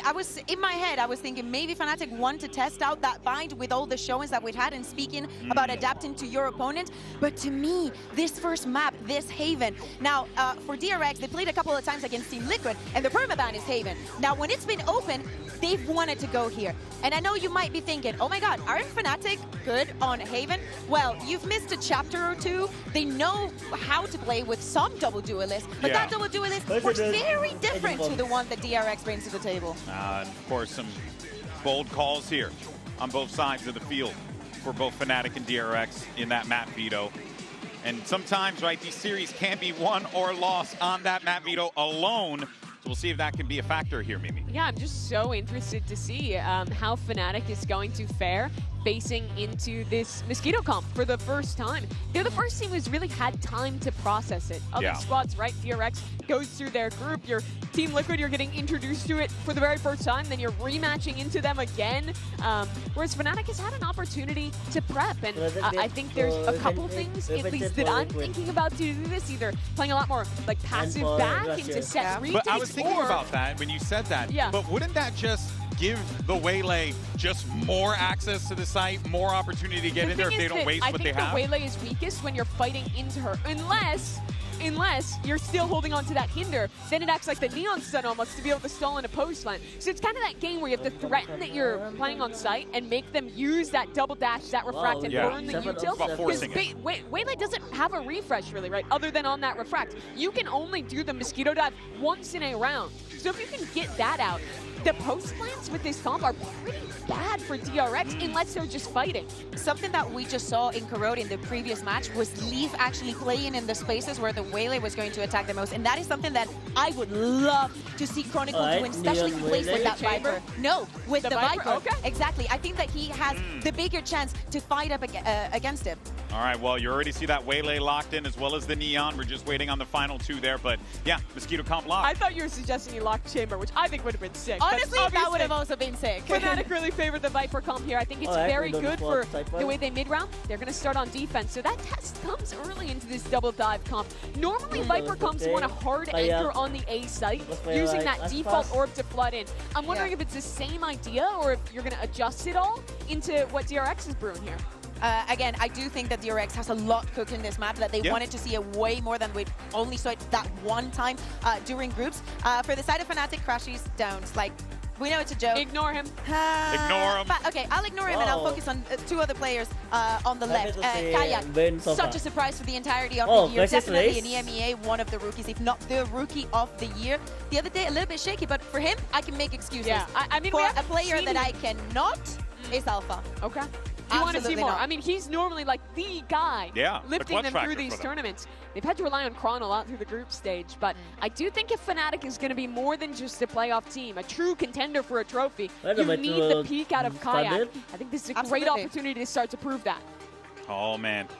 I'm excited for this one, guys, because these two teams, they've met so many times in the past, and on top of that, there's so much history between them. You know, like Mako and Boaster alone, you know, have so much. You could have been in a coma for the past 5 years, and yeah, Champs is still exactly the same. But we were speaking about the Mosquito. We spoke a lot about the Waylay. Flashback is having such a tournament. I mean, you're arguing Kayak Rookie of the Year. If you look internationally, it could be Flashback. Yes. All right, well, while the ladies argue who's going to be Rookie of the Year, let's go ahead and send it over to your casters, because this matchup is as old as time itself. So I think we got to send it to some vets. Here's Pansy and Hypoc. We also... I did not like where he was going with that. I feel like we're being called old here, and that's fine. In this context, it's okay.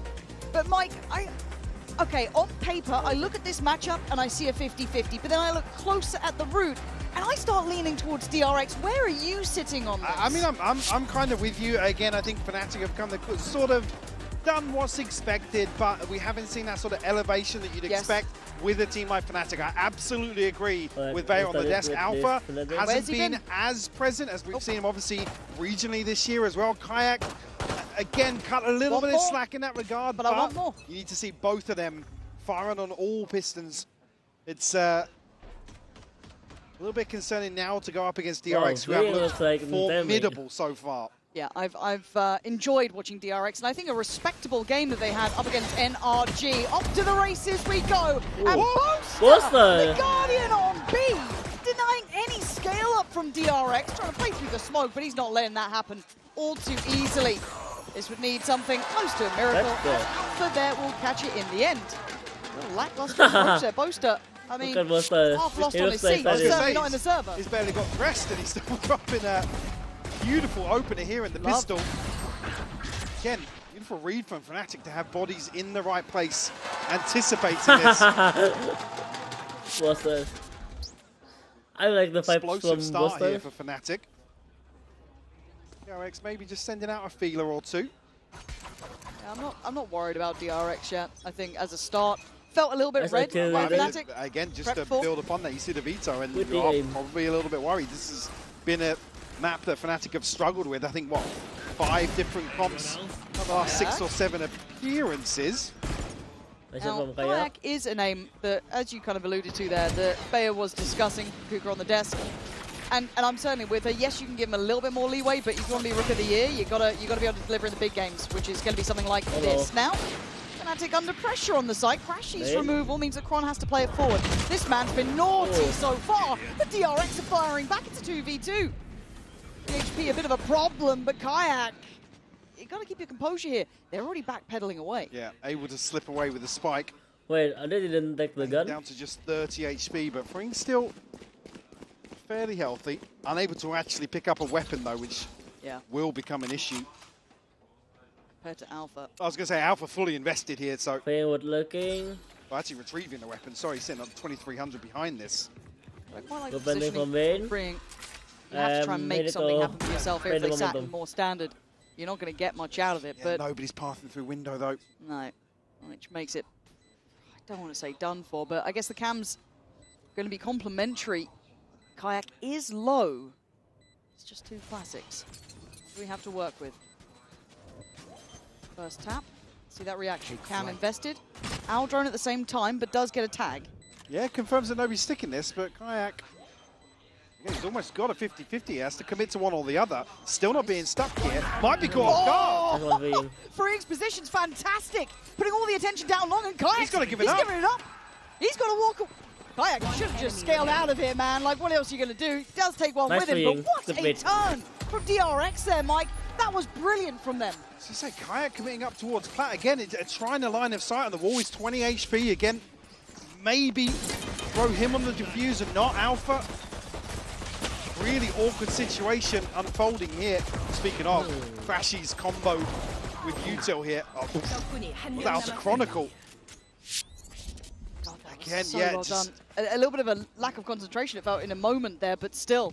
Credits DRX for digging that deep. They only have it's awkward. The scope's in Kayak's hands, and Alpha's the one with the rifle, so I understand it, but again, seeing him split those angles where he can only commit to one or the other.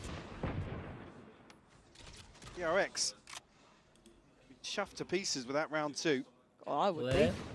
Over the bloody moon, Kayak trying to be an instigator. But he's lost his co-conspirator in the form of Alpha and going to be noted on the cam. Very diligent from DRX, understanding that Fnatic would want to try and get under their skin somewhere in this round. We cleared with the drone here, just to confirm the TP away. Fnatic now actually collapsing towards C. DRX yet to make a decision, but pings towards A long here and outside B. Might find themselves a wide open site here, Lauren. Yeah, the way they're pathing now, I'm pretty happy with. Before then, got a little scared, but they're leaving plenty of time. It looks simplistic. No resistance to be found, as we can see where Fnatic currently stacked towards. And DRX, look at the post plant, they still have a man on those deeper lines freeing that. Just making sure no one's slipping out too easily. You will have help as well. So double stacking up, which is always good. And that will turn his attention for maybe a second or two. Oh, the timing. But there's the follow-up. There's the support system in play. Really like that. Not taking too many risks here. As now, Crashies and Boaster really probably looking to give up to the spike. Yeah, definitely. Want to give, especially after dropping round 2, any further progress away to DRX. Maybe going to try and get this, but a ton of damage there on the shot. Actually, freeing. Oh, it's perfect. It's perfect. Yoinks the rifle away. Be a clean up here, a flawless round from DRX. I think actually a couple of players going to be pretty close to ultimates. I mean, the neural theft going to be the closest here. Yeah, very well controlled from DRX, just waiting for Fnatic to potentially make a move with that one rifle that is carried across. Okay. That's an indicator of how he's shooting today. Would be early operator Kayak, though. Big investment here. An opportunity to make a stand, but they need to get a little bit of a grip. But again, Kayak historically has been very good with this operator. Yeah. I will hold him to the high standards that we have during regular season. see if DRX are prepared for this. Already an early spot towards Crashies. But Kayak now getting curious. The awareness as well. This smoke on bricks to scale up. Going to mitigate that risk of an operator. It's 3-2 split though. He Look could at go Lewis very angle. deadly after this. Depends on the timing of that TP away. He's got a couple more seconds to play with. That should be about. It's a missed shot. He has to rescind away. Does actually, no, it wasn't a missed shot. It was just a tag. Flashback is still alive. How do they all connect? And actually retreating this. Marco's found a kill though. He's found a second. That's a belter from Marco finding Boaster like that. And now the HP differential is a problem. This is willed from Fnatic, it felt like. That second layer of the hit coming out from DRX, that small pause, was just perfect. As Alpha now taking a walk in. Guardian, yes. Show me something here, Alpha. We've been waiting to see him come online. But he's being toyed with, spotted out, and that window pretty much shut at this point. Yeah, maybe give it an exit here to do some damage, but forced back now by the dart, and even some chip damage done. Yeah, actually taking a lot of damage from Marco. AHP now has to retreat away as soon as DRX get onto site. You see instantly the flip of the switch where it feels like, yeah, Fnatic can keep them at bay with this operator. Maybe create a little bit of pressure, but Marco somehow... Him just slipping up towards quad like that, and again, that second kill he got. The first, you're kind of like, okay, fair. The second, that's the site then pretty much open. You can see just at the end there, a load of pings towards that position. I mean, again, the freebies into the smoke here, but this is beautiful for Marco. Brilliant. Absolutely brilliant. Again, like I said, if he's going to be shooting like that today. They're going to need their boys online for Fnatic, right? You're not going to be able to getting away with just one. So far, Kayak, yeah, he's doing okay. Alpha, you're looking at Kron. Kron's been, to me, a saving grace for Fnatic to this point, having some big performances. This guy going to get spammed off on this angle as he's walking. Oh, nearly drifting onto the angle, but Alpha's actually going to tuck in here. Does have the turret for contact, but it's removed pretty early, and Chronicle's taken a load of damage here. Yeah, instant. Alpha trying to make something out of nothing. Very good work from Alpha. 9 HP and 14 HP, though. To come out of that, it's as good as getting 2 kills there for Marco. Trying to nip away. Kayak did try and find another opportunity to maybe chip at the DRX side. Gets warded off. So C-site. The C-site is clear. Cards. A little bit of a contact piece up. No one there to receive it. It's should be next in line. And we have to look at the retake potential for Fnatic. As much as, yes, Alpha did very well, he was one of the only really equipped players there is. Walking mid is 2 here, though. He's going to pull Green's attention elsewhere. They're all defensive. He might get caught off here. Yeah, it's surrounded on all fronts. It's not really the best weapon to get as the upgrade either. I mean, it's doable. It's down to 3, but Flashback wants space back, and he's going to get it. Denying Chronicle any sort of pinch pressure coming in. Now can create a little bit of a crossfire on the fly towards Garage, and makes this retake look near on impossible. Yeah. Right, you're starting to hear that time going. And the options, again, dwindle and dwindle and dwindle. They can try and lock DRX in here, but battling forward, they found a path. Alpha now. Not even going to catch a glimpse of anybody on the retreat, so we'll give it up to the spike. Kayak, pretty desperate to try and find something else here, or at least die. We'll get the orb for it at the very last second. Looks like they're on the receiving end of this one, Mike. I've got to see a timeout here from Fnatic. They don't quite have a grip on this game, it feels like. And DRX have shown versatility so far, it feels. Yeah. Even here. Well, unable to really get the ball rolling with round 2 being flipped. They've had the one buy round that, again, DRX are able to whittle out a strange round. Sure. It's like I said, getting the freebie in that smoke up on short towards A site. Again, it's Marco to really flip that on its head. So that kind of implies that Kron was aware of what they want to do with the kind of dive potential from the Waylay as well, right? Yeah. Pull the attention away. He's already looking at the smoke pre-fire. He's so close to it. So it shows that diligence is there. The prep and the awareness is certainly in play. But again, Marco just gives you 2 and suddenly, okay, well, what are we meant to do here? Because you got Hyunmin then fighting 2 backside, wins his duels. I'd like to see what the reaction is, but I think my faith in Fnatic got already shaken in playoff run up to this point. The group stage didn't completely correct it for me. No. So this is the first time I'm seeing a big test for Fnatic. This is the first time I see an equal opponent. Again, you come out of a couple of days off and an ability to go in and say, look guys, what's not working for us? we really need to shift our focus here. But to then be brought out first game of the playoffs on a map that you have struggled the way they have, certainly a trial by fire. Oh yeah. Again, I feel fairly confident going to Ascent next, but certainly not if this is a blowout here on map 1. Yeah, could be a big blowout at this point. 4-1. Let's see. Timeout just hit. DRX, are you gonna do this to him? Wow, nice of that. Let it get a look in. I'm down for it. Pulled the rotations. They did have the players behind this, but didn't like some part of it. Yeah, Freeing just in a position to maybe catch info towards B. Anybody pushing out from A. And still, I mean, heavy commitment towards the left side of the map here. Wow, look at Kayak. He wanted to looking. Actually, Kayak on the hunt. Yeah. Alpha's about to swing out Garage as well. They've taken a lot of map space here. And Kayak going for that quite early, I thought. Chip damage, so it does imply knowledge and a preemptive rotation.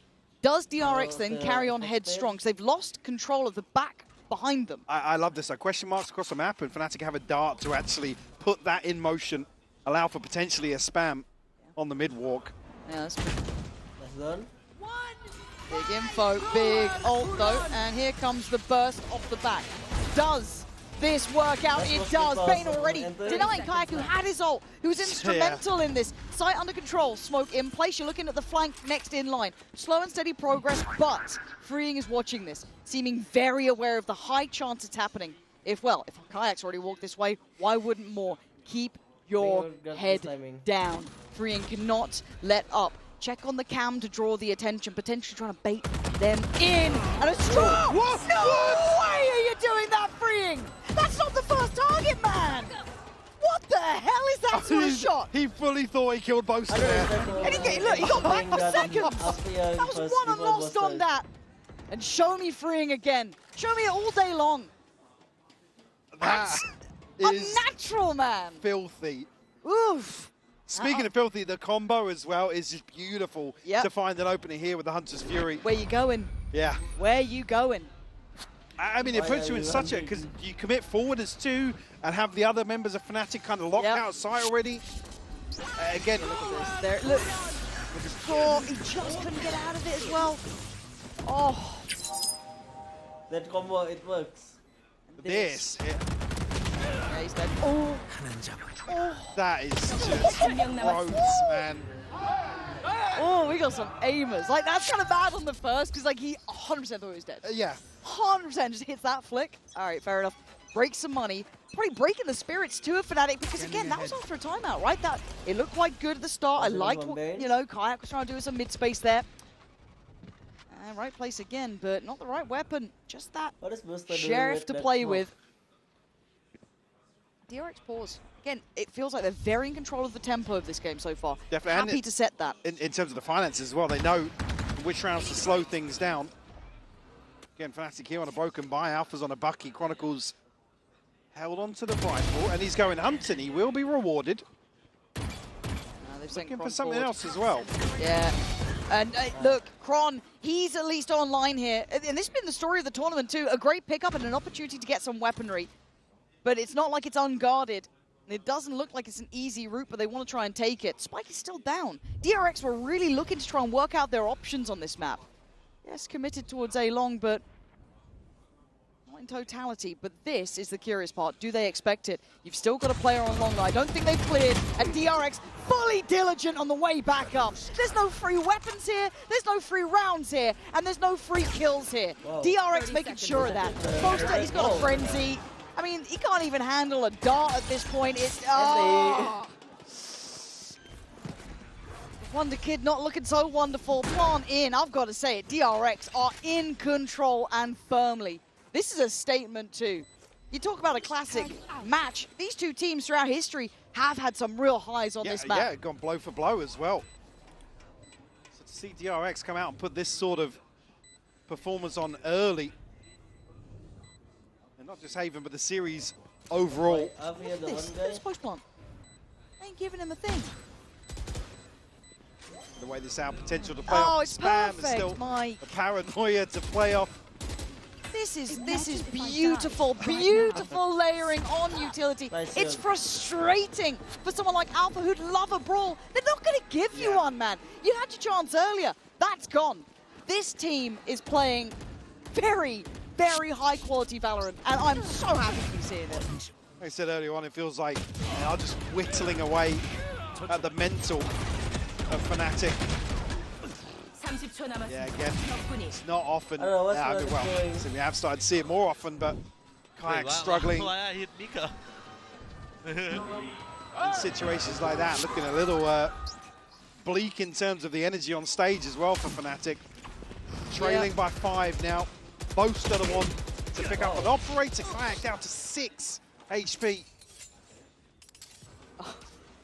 Do we bring in Bogdan's Law if it's Boaster Wait, on the off? Digital versus Fnatic in lower bracket, right? It has been occasionally Especially like a go-to again. thing, but can they handle this site hit? DRX are absolutely all-encompassing. There it is, dropping off the package and dipping.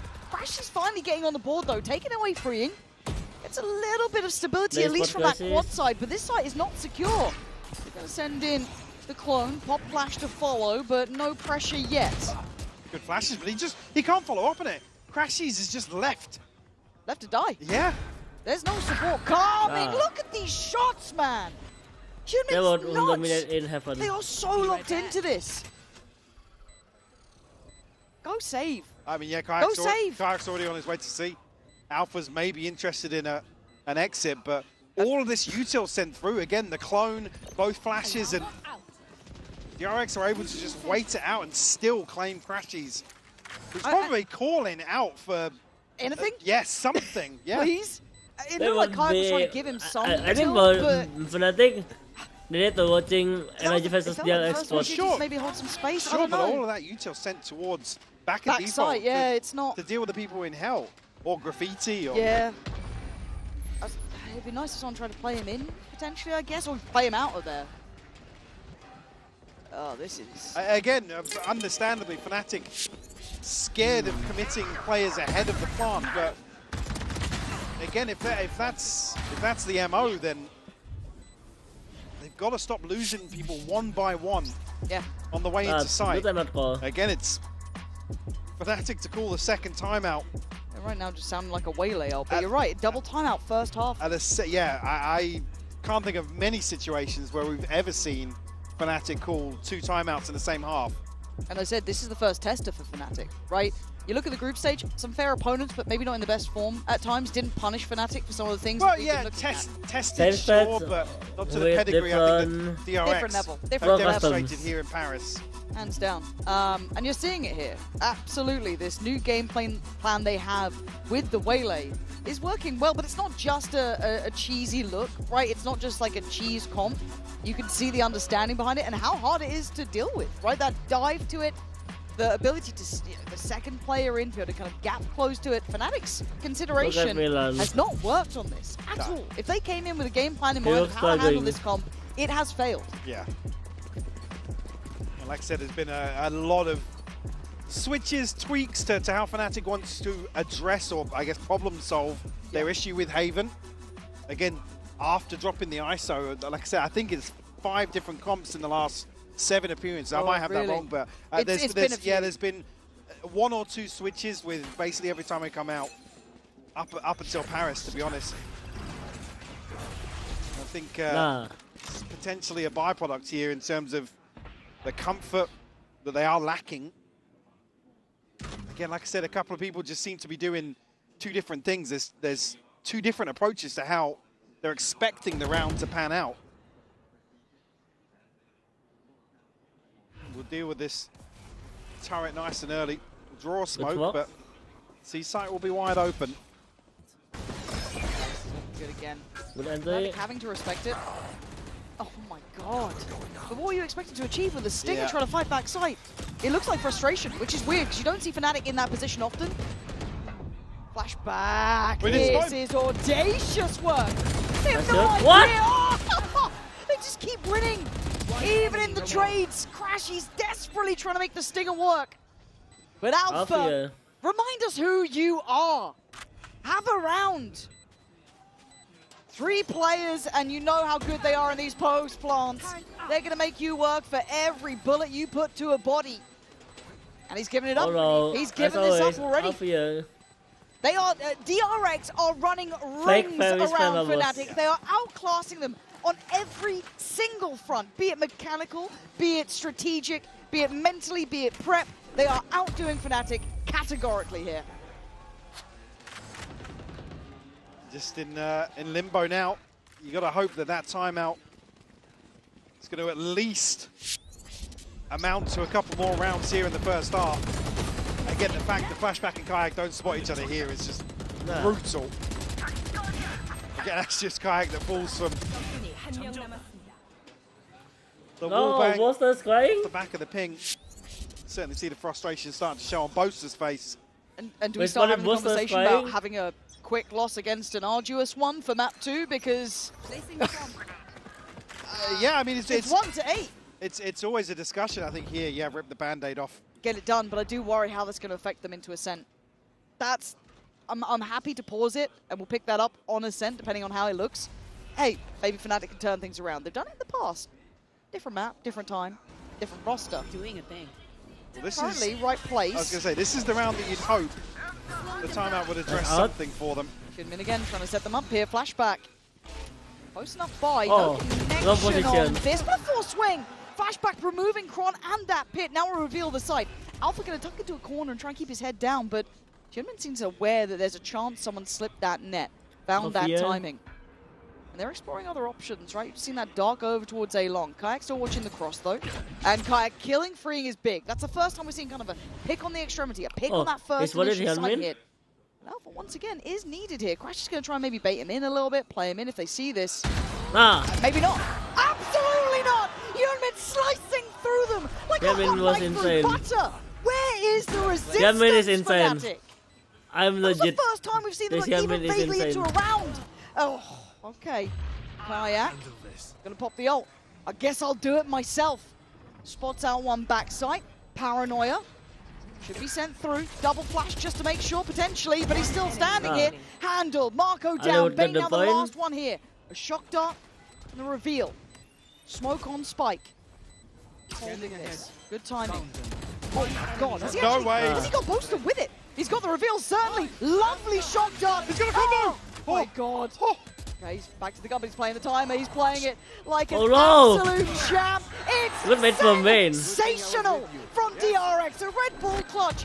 And Fnatic look down and out here. It's the next generation I thought he was going to fully hit the combo there. Same, I was all aboard. The Red Bull clutch. And Kayak, I'm going to give him credit here. Yeah. He worked. Absolutely, hard. finds 3 It was on him. Sticks to him. I thought it might have been. I was like, how is he not LOSing that? But closest chance yet. And again, now you get to the point you think, yeah, some of these are by such fine margins. Again, and again, I'm not going to surmise as to how the guys are feeling, but timers moving. Right here, again, if Fnatic have struggled here and they have the awareness to say, yeah, it's been something that hasn't looked great for us, then almost this score, like, not justifiable, but it reflects it's an easier pill to swallow. Yep. And maybe they can. I'm clutching at straws here, again. Like, it's... I'm with you on that. But again, this will be a test of mental, though. If you're Fnatic, because this is a... I guess you feel like you are not in this game. Your stars aren't shining, your plans aren't working, and it's a bad map. But hey, welcome to high-end Valorant. There's good teams here. They've got great map pools. And already Flashback denies Alpha even a look into the round. So it will be a test of the mental, but for now, for DRX, it is going to be everything feeling great. Like that from Austin. Let's get taken. First time we're seeing them really vie for that deeper control. Quite like that from Crashes, only with a stinger though. A bit tougher. Frees up the rotations. Not a bad shout necessarily. This is, again, a semi-decent read on this. Now, yeah, with Neon's wall going over towards B, they've had to pull a player away. Oh no. And the ruse has worked. Title lurking again. We'll draw the bodies of Fnatic. Again, DRX have just been able to find the space in every sort of round like this. And that's the frustrating thing. Sure, you can take these sort of coin flip commitments ahead of a sight hit, but the fact that DRX have, well, yeah. Yeah. Seemingly had so much freedom in some of these rounds. Is you just never get that versus Fnatic. No, you don't. They are making Fnatic look pretty amateur in this one. And look, they're making them look lost. Yes, which is a rarity, right? Like this is a rare moment. Remember it. 10-1. And look, it feels like it's in the DNA of DRX to be good at those sight hits, those creative executions, how well drilled they are. We've seen it in every aspect. Even at a scoreline like this, they are crossing the T's and dotting the I's. There is no taking their foot off that gas pedal. They are absolutely picture perfect in how they're playing this. We are potentially looking at a match where Alpha might finish double negative. Now, I'm going to need a stat check on this, but I want to say there's got to be like one of, if not, the only times we've seen that at a global. Yeah, it is not a common occurrence. Bear in mind, he's only died 6 times in 12 rounds. 11, sorry. Flashback. Yeah, it's just lovely watching these guys play. It's an absolute treat. As Kayak is once again left out in the cold. Plants in. Nice timing for the lockdown, though. Will force the hand slightly. Force the retreat for sure, but again, Flashback hangs around. He's caught Boaster ahead of it. Gonna be able to get out here. He'll be detained, but he's safe. He's safe. He's found security. He might get hunted down, but there's still players by window looking to punish his position. They try and swing, and they do. Yeah, Alpha and Crash is trying to do something, but it's a 3v2 here already. Bane, Kyunmin does go down. This is better. This is much better. Hold on. He needs to get to work on that spike. Still a shock dart to play, but you can see that he's not on. He's still got time to play with. Oh, Alpha! Heroics! Heroics at the final hurdle! And just enough time to claw it back. Did he He must have heard me. Absolute heroics from Alpha to find just a second. Look how crispy that first shot is. God, but it took that level of elevation to get Fnatic their second. This is the first half. Let's find out how quick the second is.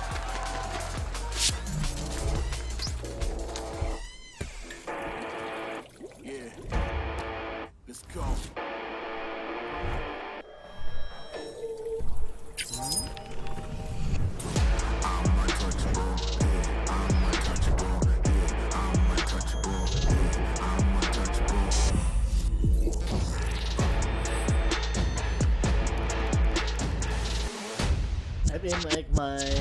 Let me setting my lamp first.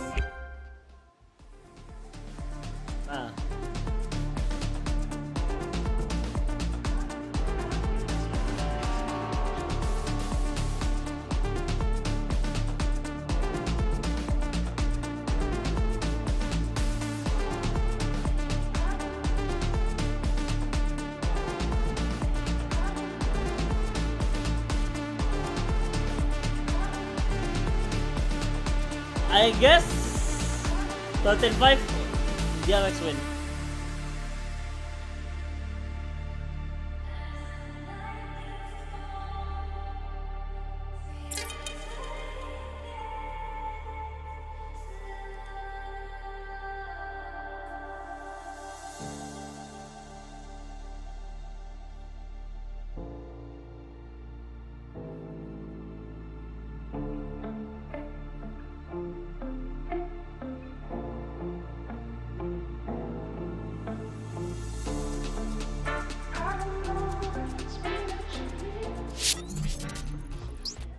So, back with the Coinbase Econ report here. I can imagine it's probably not going to highlight a Fnatic player, but you know what? Who knows? Mystery. One team's had a lot of money to spend that half. Very, very true. Yeah. And honestly, you could have picked any player here. Yeah, absolutely. Yeah. I mean, there doesn't seem to be a single person not locked in today for DRX. They just look, I mean, I said before this map even started, they look phenomenal. They've even gone far and above that just now in that first half. I mean, barring Beetlejuice round from Alpha to close out the first half. Like, your curse is strong. Like that's top shelf curse. No, Right it's wild you've not brought that in prior to now. As obviously Fnatic's Fnatic will be thanking me. Yeah, mate. You're getting a bonus after that one. That's.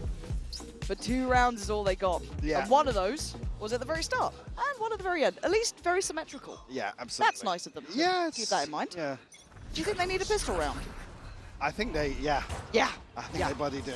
Well, I don't think the DRX would like that to happen. Flashback is already down. What was that from Marco? What the hell? He's just got smacked. They got some gunners on DRX. I was going to say now, Fnatic are kind of like, well, okay. Sick. I mean, the fact as well that Flashback's able to get away from that. You see both duelists here positioned towards B. They are ready to fight to the death on the back of contact here. Now, look, I've already run one guillotine line here in France, but that does look like one if these two mid-swing. Oh! Alpha? Alpha! Oh. Okay, maybe there's a violin under this man! Alpha. The Wonder Kid! Giving Fnatic probably their third. Freeing, not gonna have a look in here. Is he back? I think he might be back. Am I jinxed them? What a way to end the first half. And by the way, DRX who have looked fantastic. They've looked fanatic. I'd hope not at this scoreline, but have looked fantastic at playing off each other. Here we these go. Tiny synergies. I hope we don't lose this code. Don't lose Nico! There's curse in the air, mate. I wouldn't be saying that, Scott. Oh, you think he's...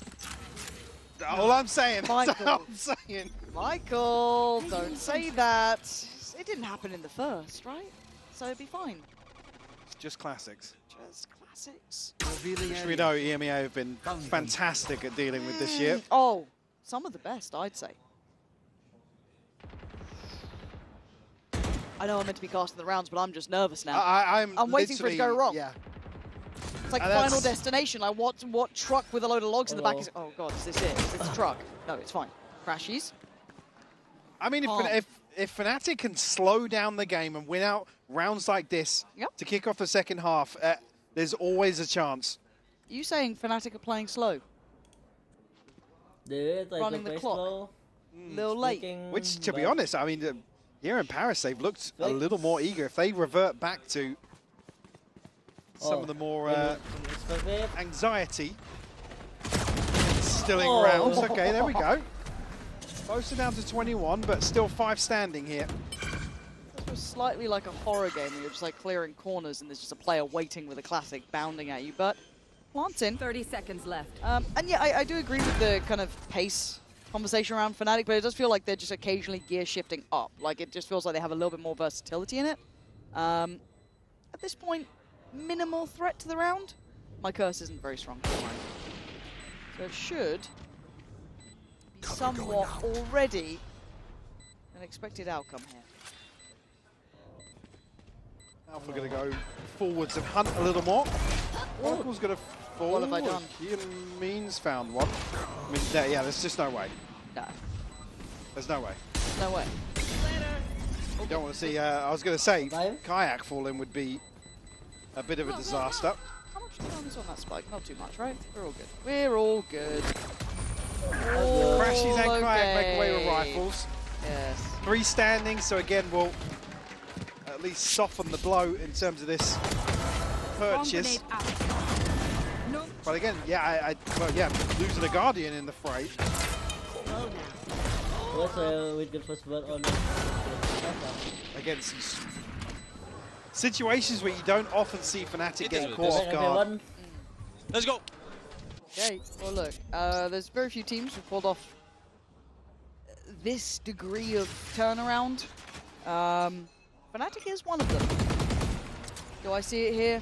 I'm going to be honest, no. But I'm happy to be wrong in this scenario if they have the capability. DRX now on a purchase.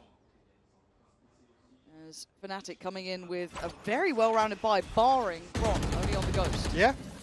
Yeah, I mean, there's 2 light shields on the side of DRX, so a chance for Kayak to do some damage here.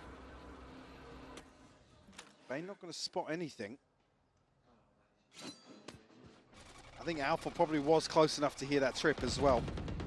So whether or not they're going to try and find something else on the map, and just wait for Alpha to deal with that trip a bit later on in the round. Gotta be careful. Or did he? Was he close enough? I think he definitely is now. On that side of the archway, he definitely is. He's cutting through. Someone's picking out something towards B at least, so it does feel like they're trying to figure it out. Guard goes towards A, but I'm pretty sure they can see ahead of this by being here towards sewer, so gotta keep your eyes towards flashback. TP in, and Hyunmin's here as well. Boaster is secure for a second, but flashback able to navigate past him. Not gonna catch him. Boaster on the follow-up. They're dealing with this one now. Not feeling like a secure plant yet. Okay, now with the spike down, can they get away? 3 of them do, leaving just Boaster on the site. Position here, actually gonna back away. He's able to play his life freeing. Still in garage though, he's gonna find Kayak. That's a threat. There's still 3 more to clear. Probably going to get the Outlaw, so he does at least get some sort of weapon in the hand. Time's becoming a bit of a concern here. Going to try and get the first half here. No utility to really lean upon. Boaster takes away freeing, but now the timer's starting to become a bigger issue. Another tap, but a great catch. As now Marco's options become 0. Time to back away. It's up to 5. They've converted a heavily invested bonus. But a bonus nevertheless. From Fnatic. They remove 4 of the weapons as well from DRX. Well navigated it again. This is the sort of round that we've seen Fnatic kind of fumble, where they leave things very late. You saw there, 23 seconds still. Yeah. Again, the biggest criticism has been relying on the information so heavily, and you know, things like putting Alpha the other side of the wall to this trip and saying, right, let's capitalize on that. Wait for him to deal with it at the right time, pull a rotation, and then pounce, you know, with 12 seconds left on the clock. All right. And the issue being Ascent is next, and that's been their trademark Ascent approach. Yep. But still, just 5 separating these teams now. Oh, the trap! If it was anyone else, they would have been caught in that. They would appeal away from this, though. No, I'm Jinx DRX. Sheriffs for Bane and Hyunmin. So, still threatened this round.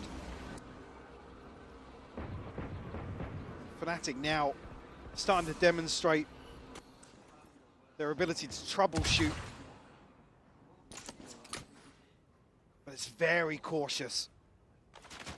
Again, I'm concerned if DRX switch the pace up and take the fight to them in the next couple of rounds. I agree, and Kayak caught it. Isolated, yeah. No man's land, no way out of that. Ooh, Bane, I thought he was on the money for this. Now he's got friends here. Alpha put to challenge. He's like, anyone else going to help me, or am I now solo working this against 2 potentially? 35 seconds. Fnatic, you know I get nervous about this, but they still got util to play and still got the paranoia, the dark. Lots of bits to play with. The flashback is locked in, played in the right place, and he doesn't have any fear when it comes to Alpha. Putting him on his toes, 20 seconds now. Barrel now seen. Free fire and a shock dart swing from back sight. This is great. DRX looking deadly, but Alpha breaks in. 13 seconds, but down to just 1 man. 10 seconds and a bit of a dream. He's fighting for it though. As DRX, can they do this? Oh no, the lightning! Oh! You need more than that to take down this man.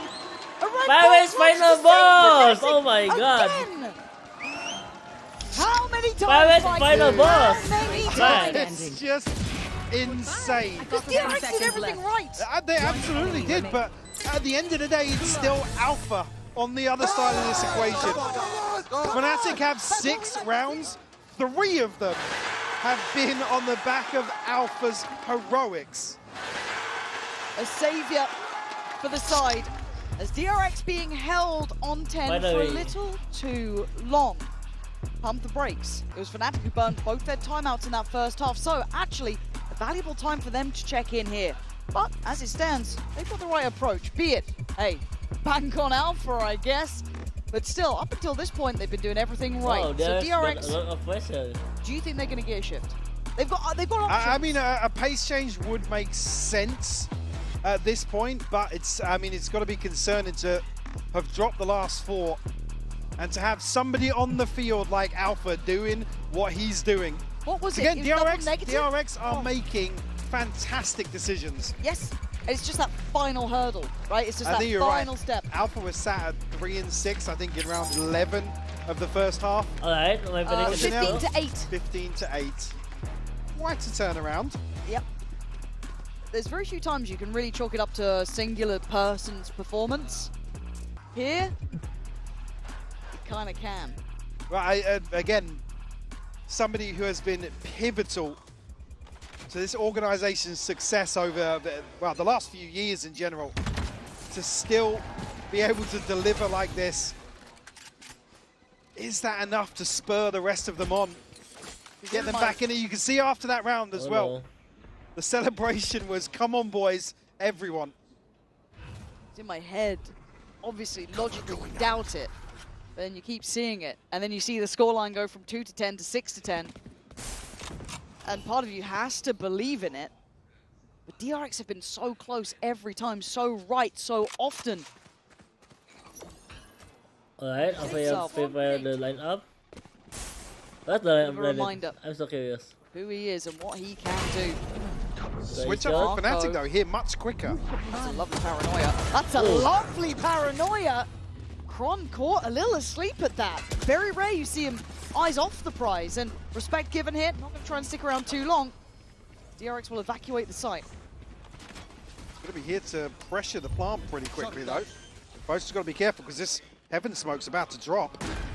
I can expect them. Kayak playing close on CT. 5v4 retake. Operator going to make that a little tougher. Maybe use it as a tip of the spear, but Kayak just completely evading this one. Human trying to get that gap. Oh, it's a lovely concept for the backline this time. Fnatic again. Slowly, but surely bringing us back 7 rounds now to their name. They're making me a bit of a believer now. It's such a fantastic approach. Come out of the timeout, have a lockdown to give you a free sight. Run the risk of these awkward engagements. Here's Kayak's actually going to find the port, remove the operator as well. Salt in the wounds of DRX, who now only have a 3-round cushion. Kayak kicks in as well. You get the 1-2 combo, a little 1-2 punch. That ain't a bad shot. Not losing today, boys. We are not losing this. We have this, boys. I swear to you. I know everything they're doing. There's the words from the captain.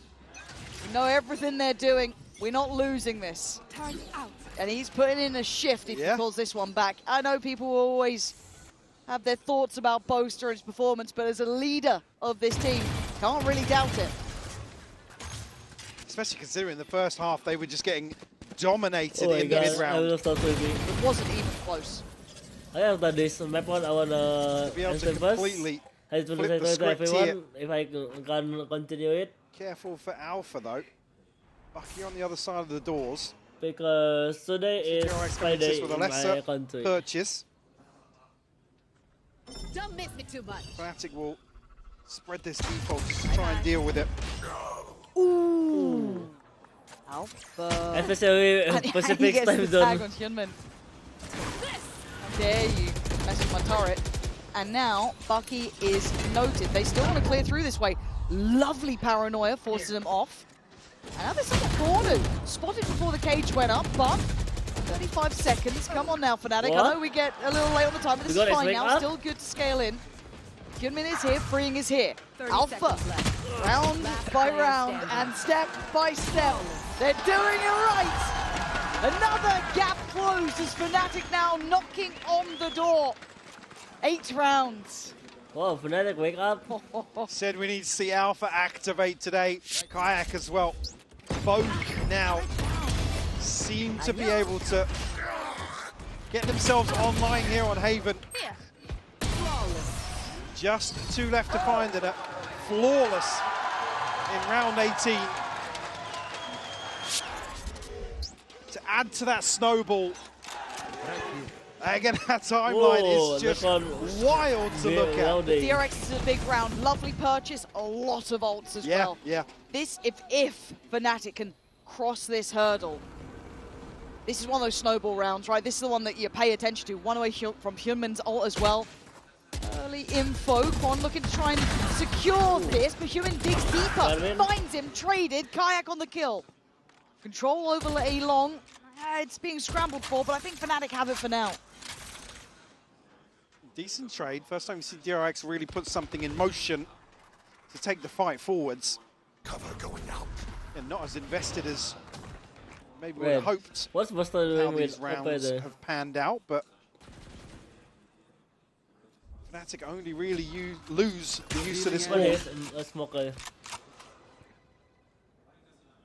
Bane and Marco still here on A site.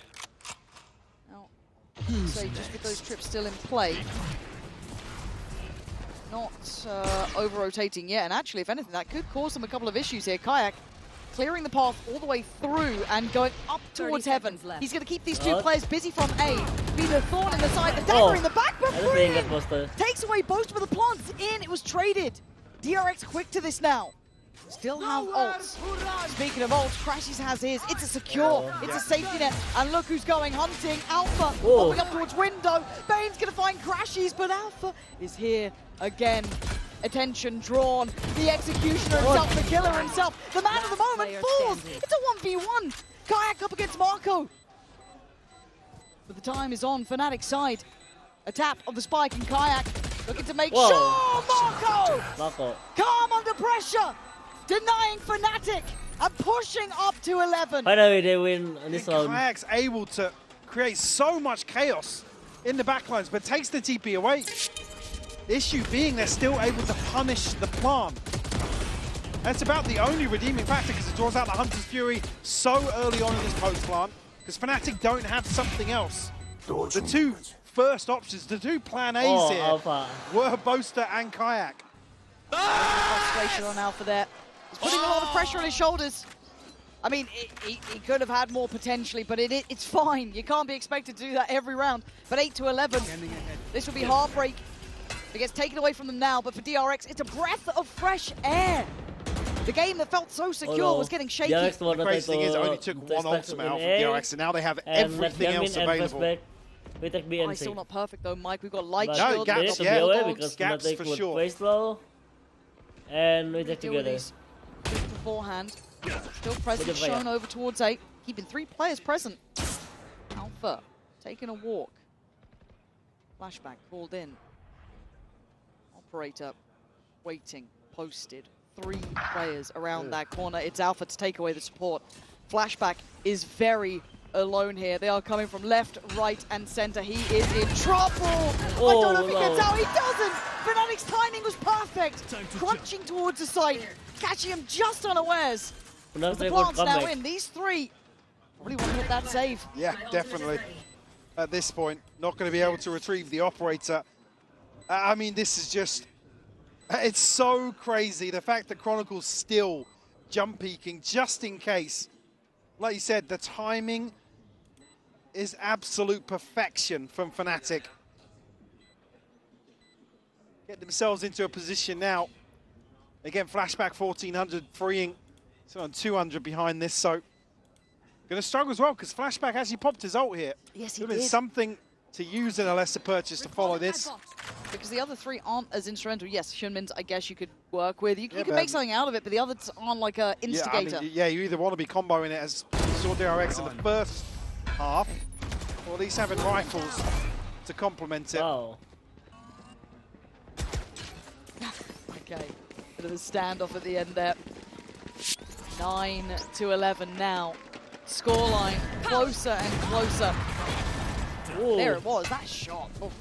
And Flashback, it feels almost unfortunate there's so many, but he kind of put himself in the corner. Yeah, the reaction was just like, oh, well, he's hit me mid-slide. And I popped my ult. Wow! Look at Kayak! And up fresh air, that window's closed. 9 to 11. Time to jump. Can Fnatic hit double digits after only having 2 rounds on that first half? As Kayak fancies a go towards long here. First priority for him. Drop the spike. Again, really haven't seen much from DRX in terms of taking the initiative. Again, I know the finances have been concerned with how dominant Fnatic have been in the second half. Wait, they had options, they had Yeah, rounds yeah. to do that in, but You'd certainly think with such a Helmin and Fing holding contrast in the first half that they maybe lean into that a little bit. Somehow Boaster's taken a ton of damage. Maybe from a wallbang or something, but could be. Down to 19 HP already.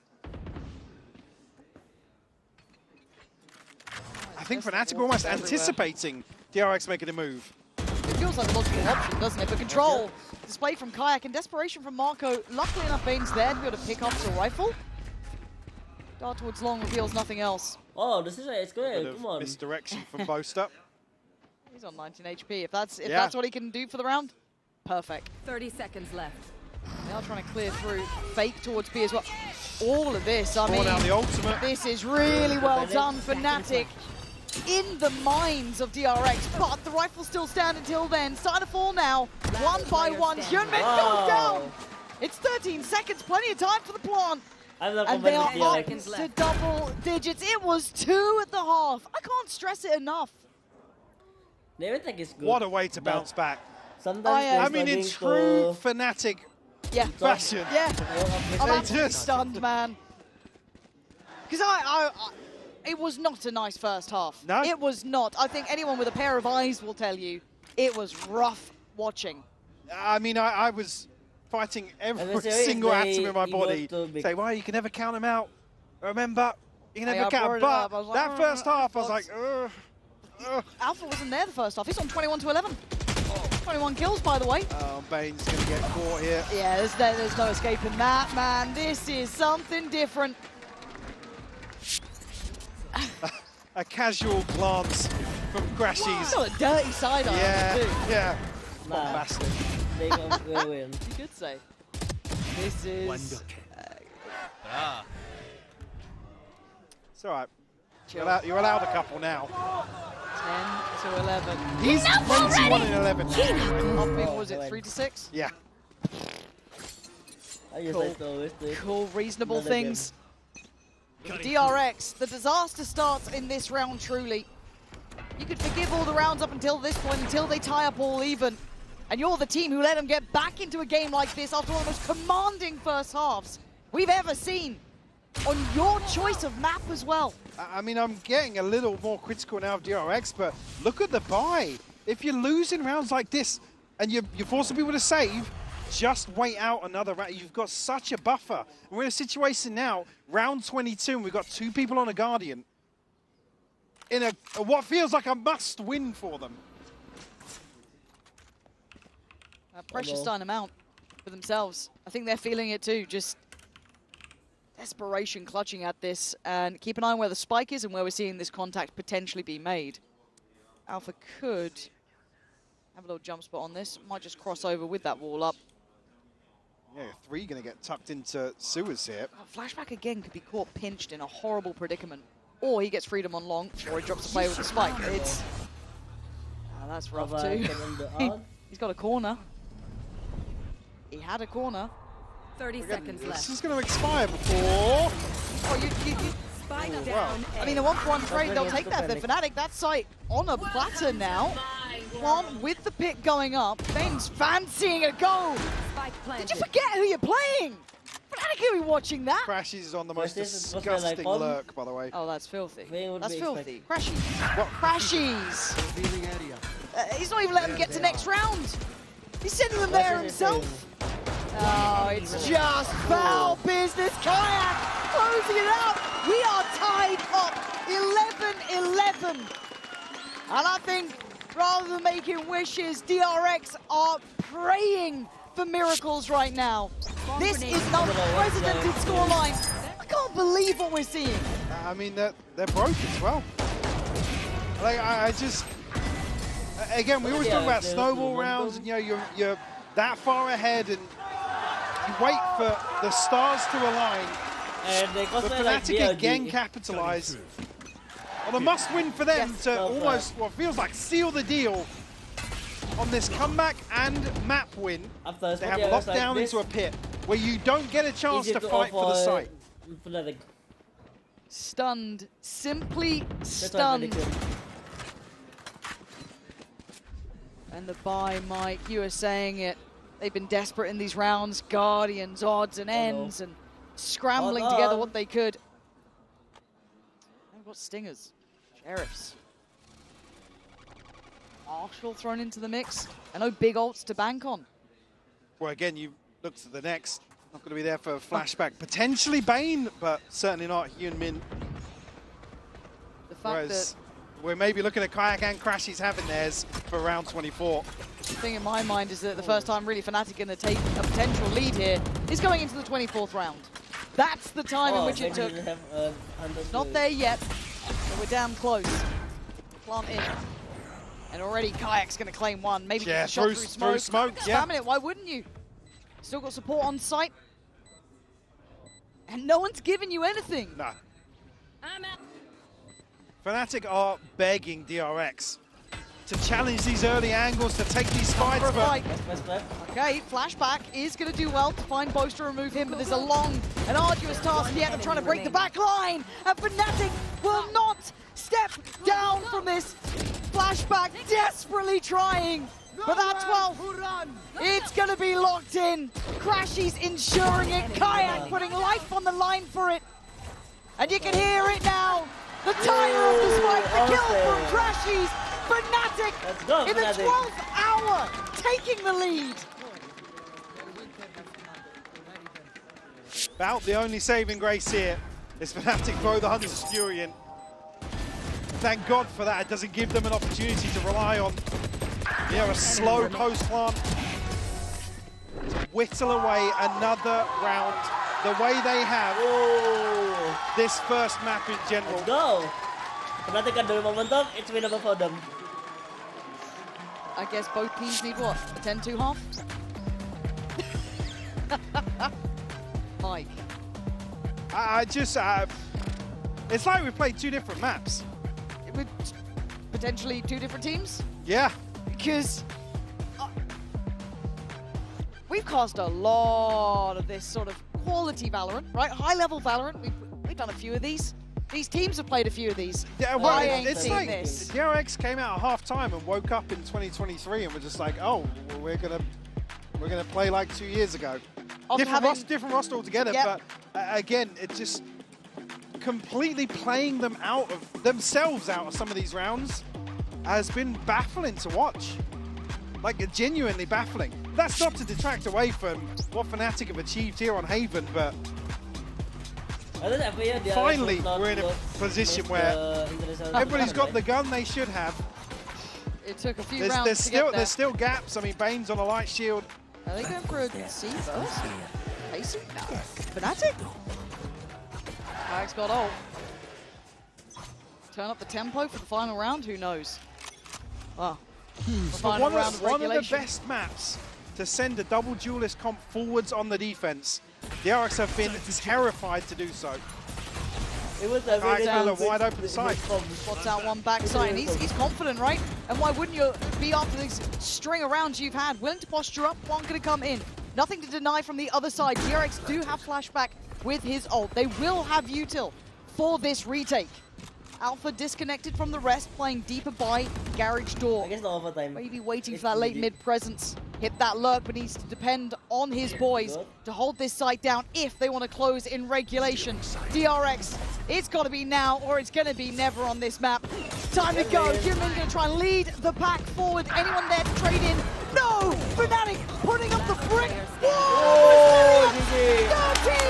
13-11.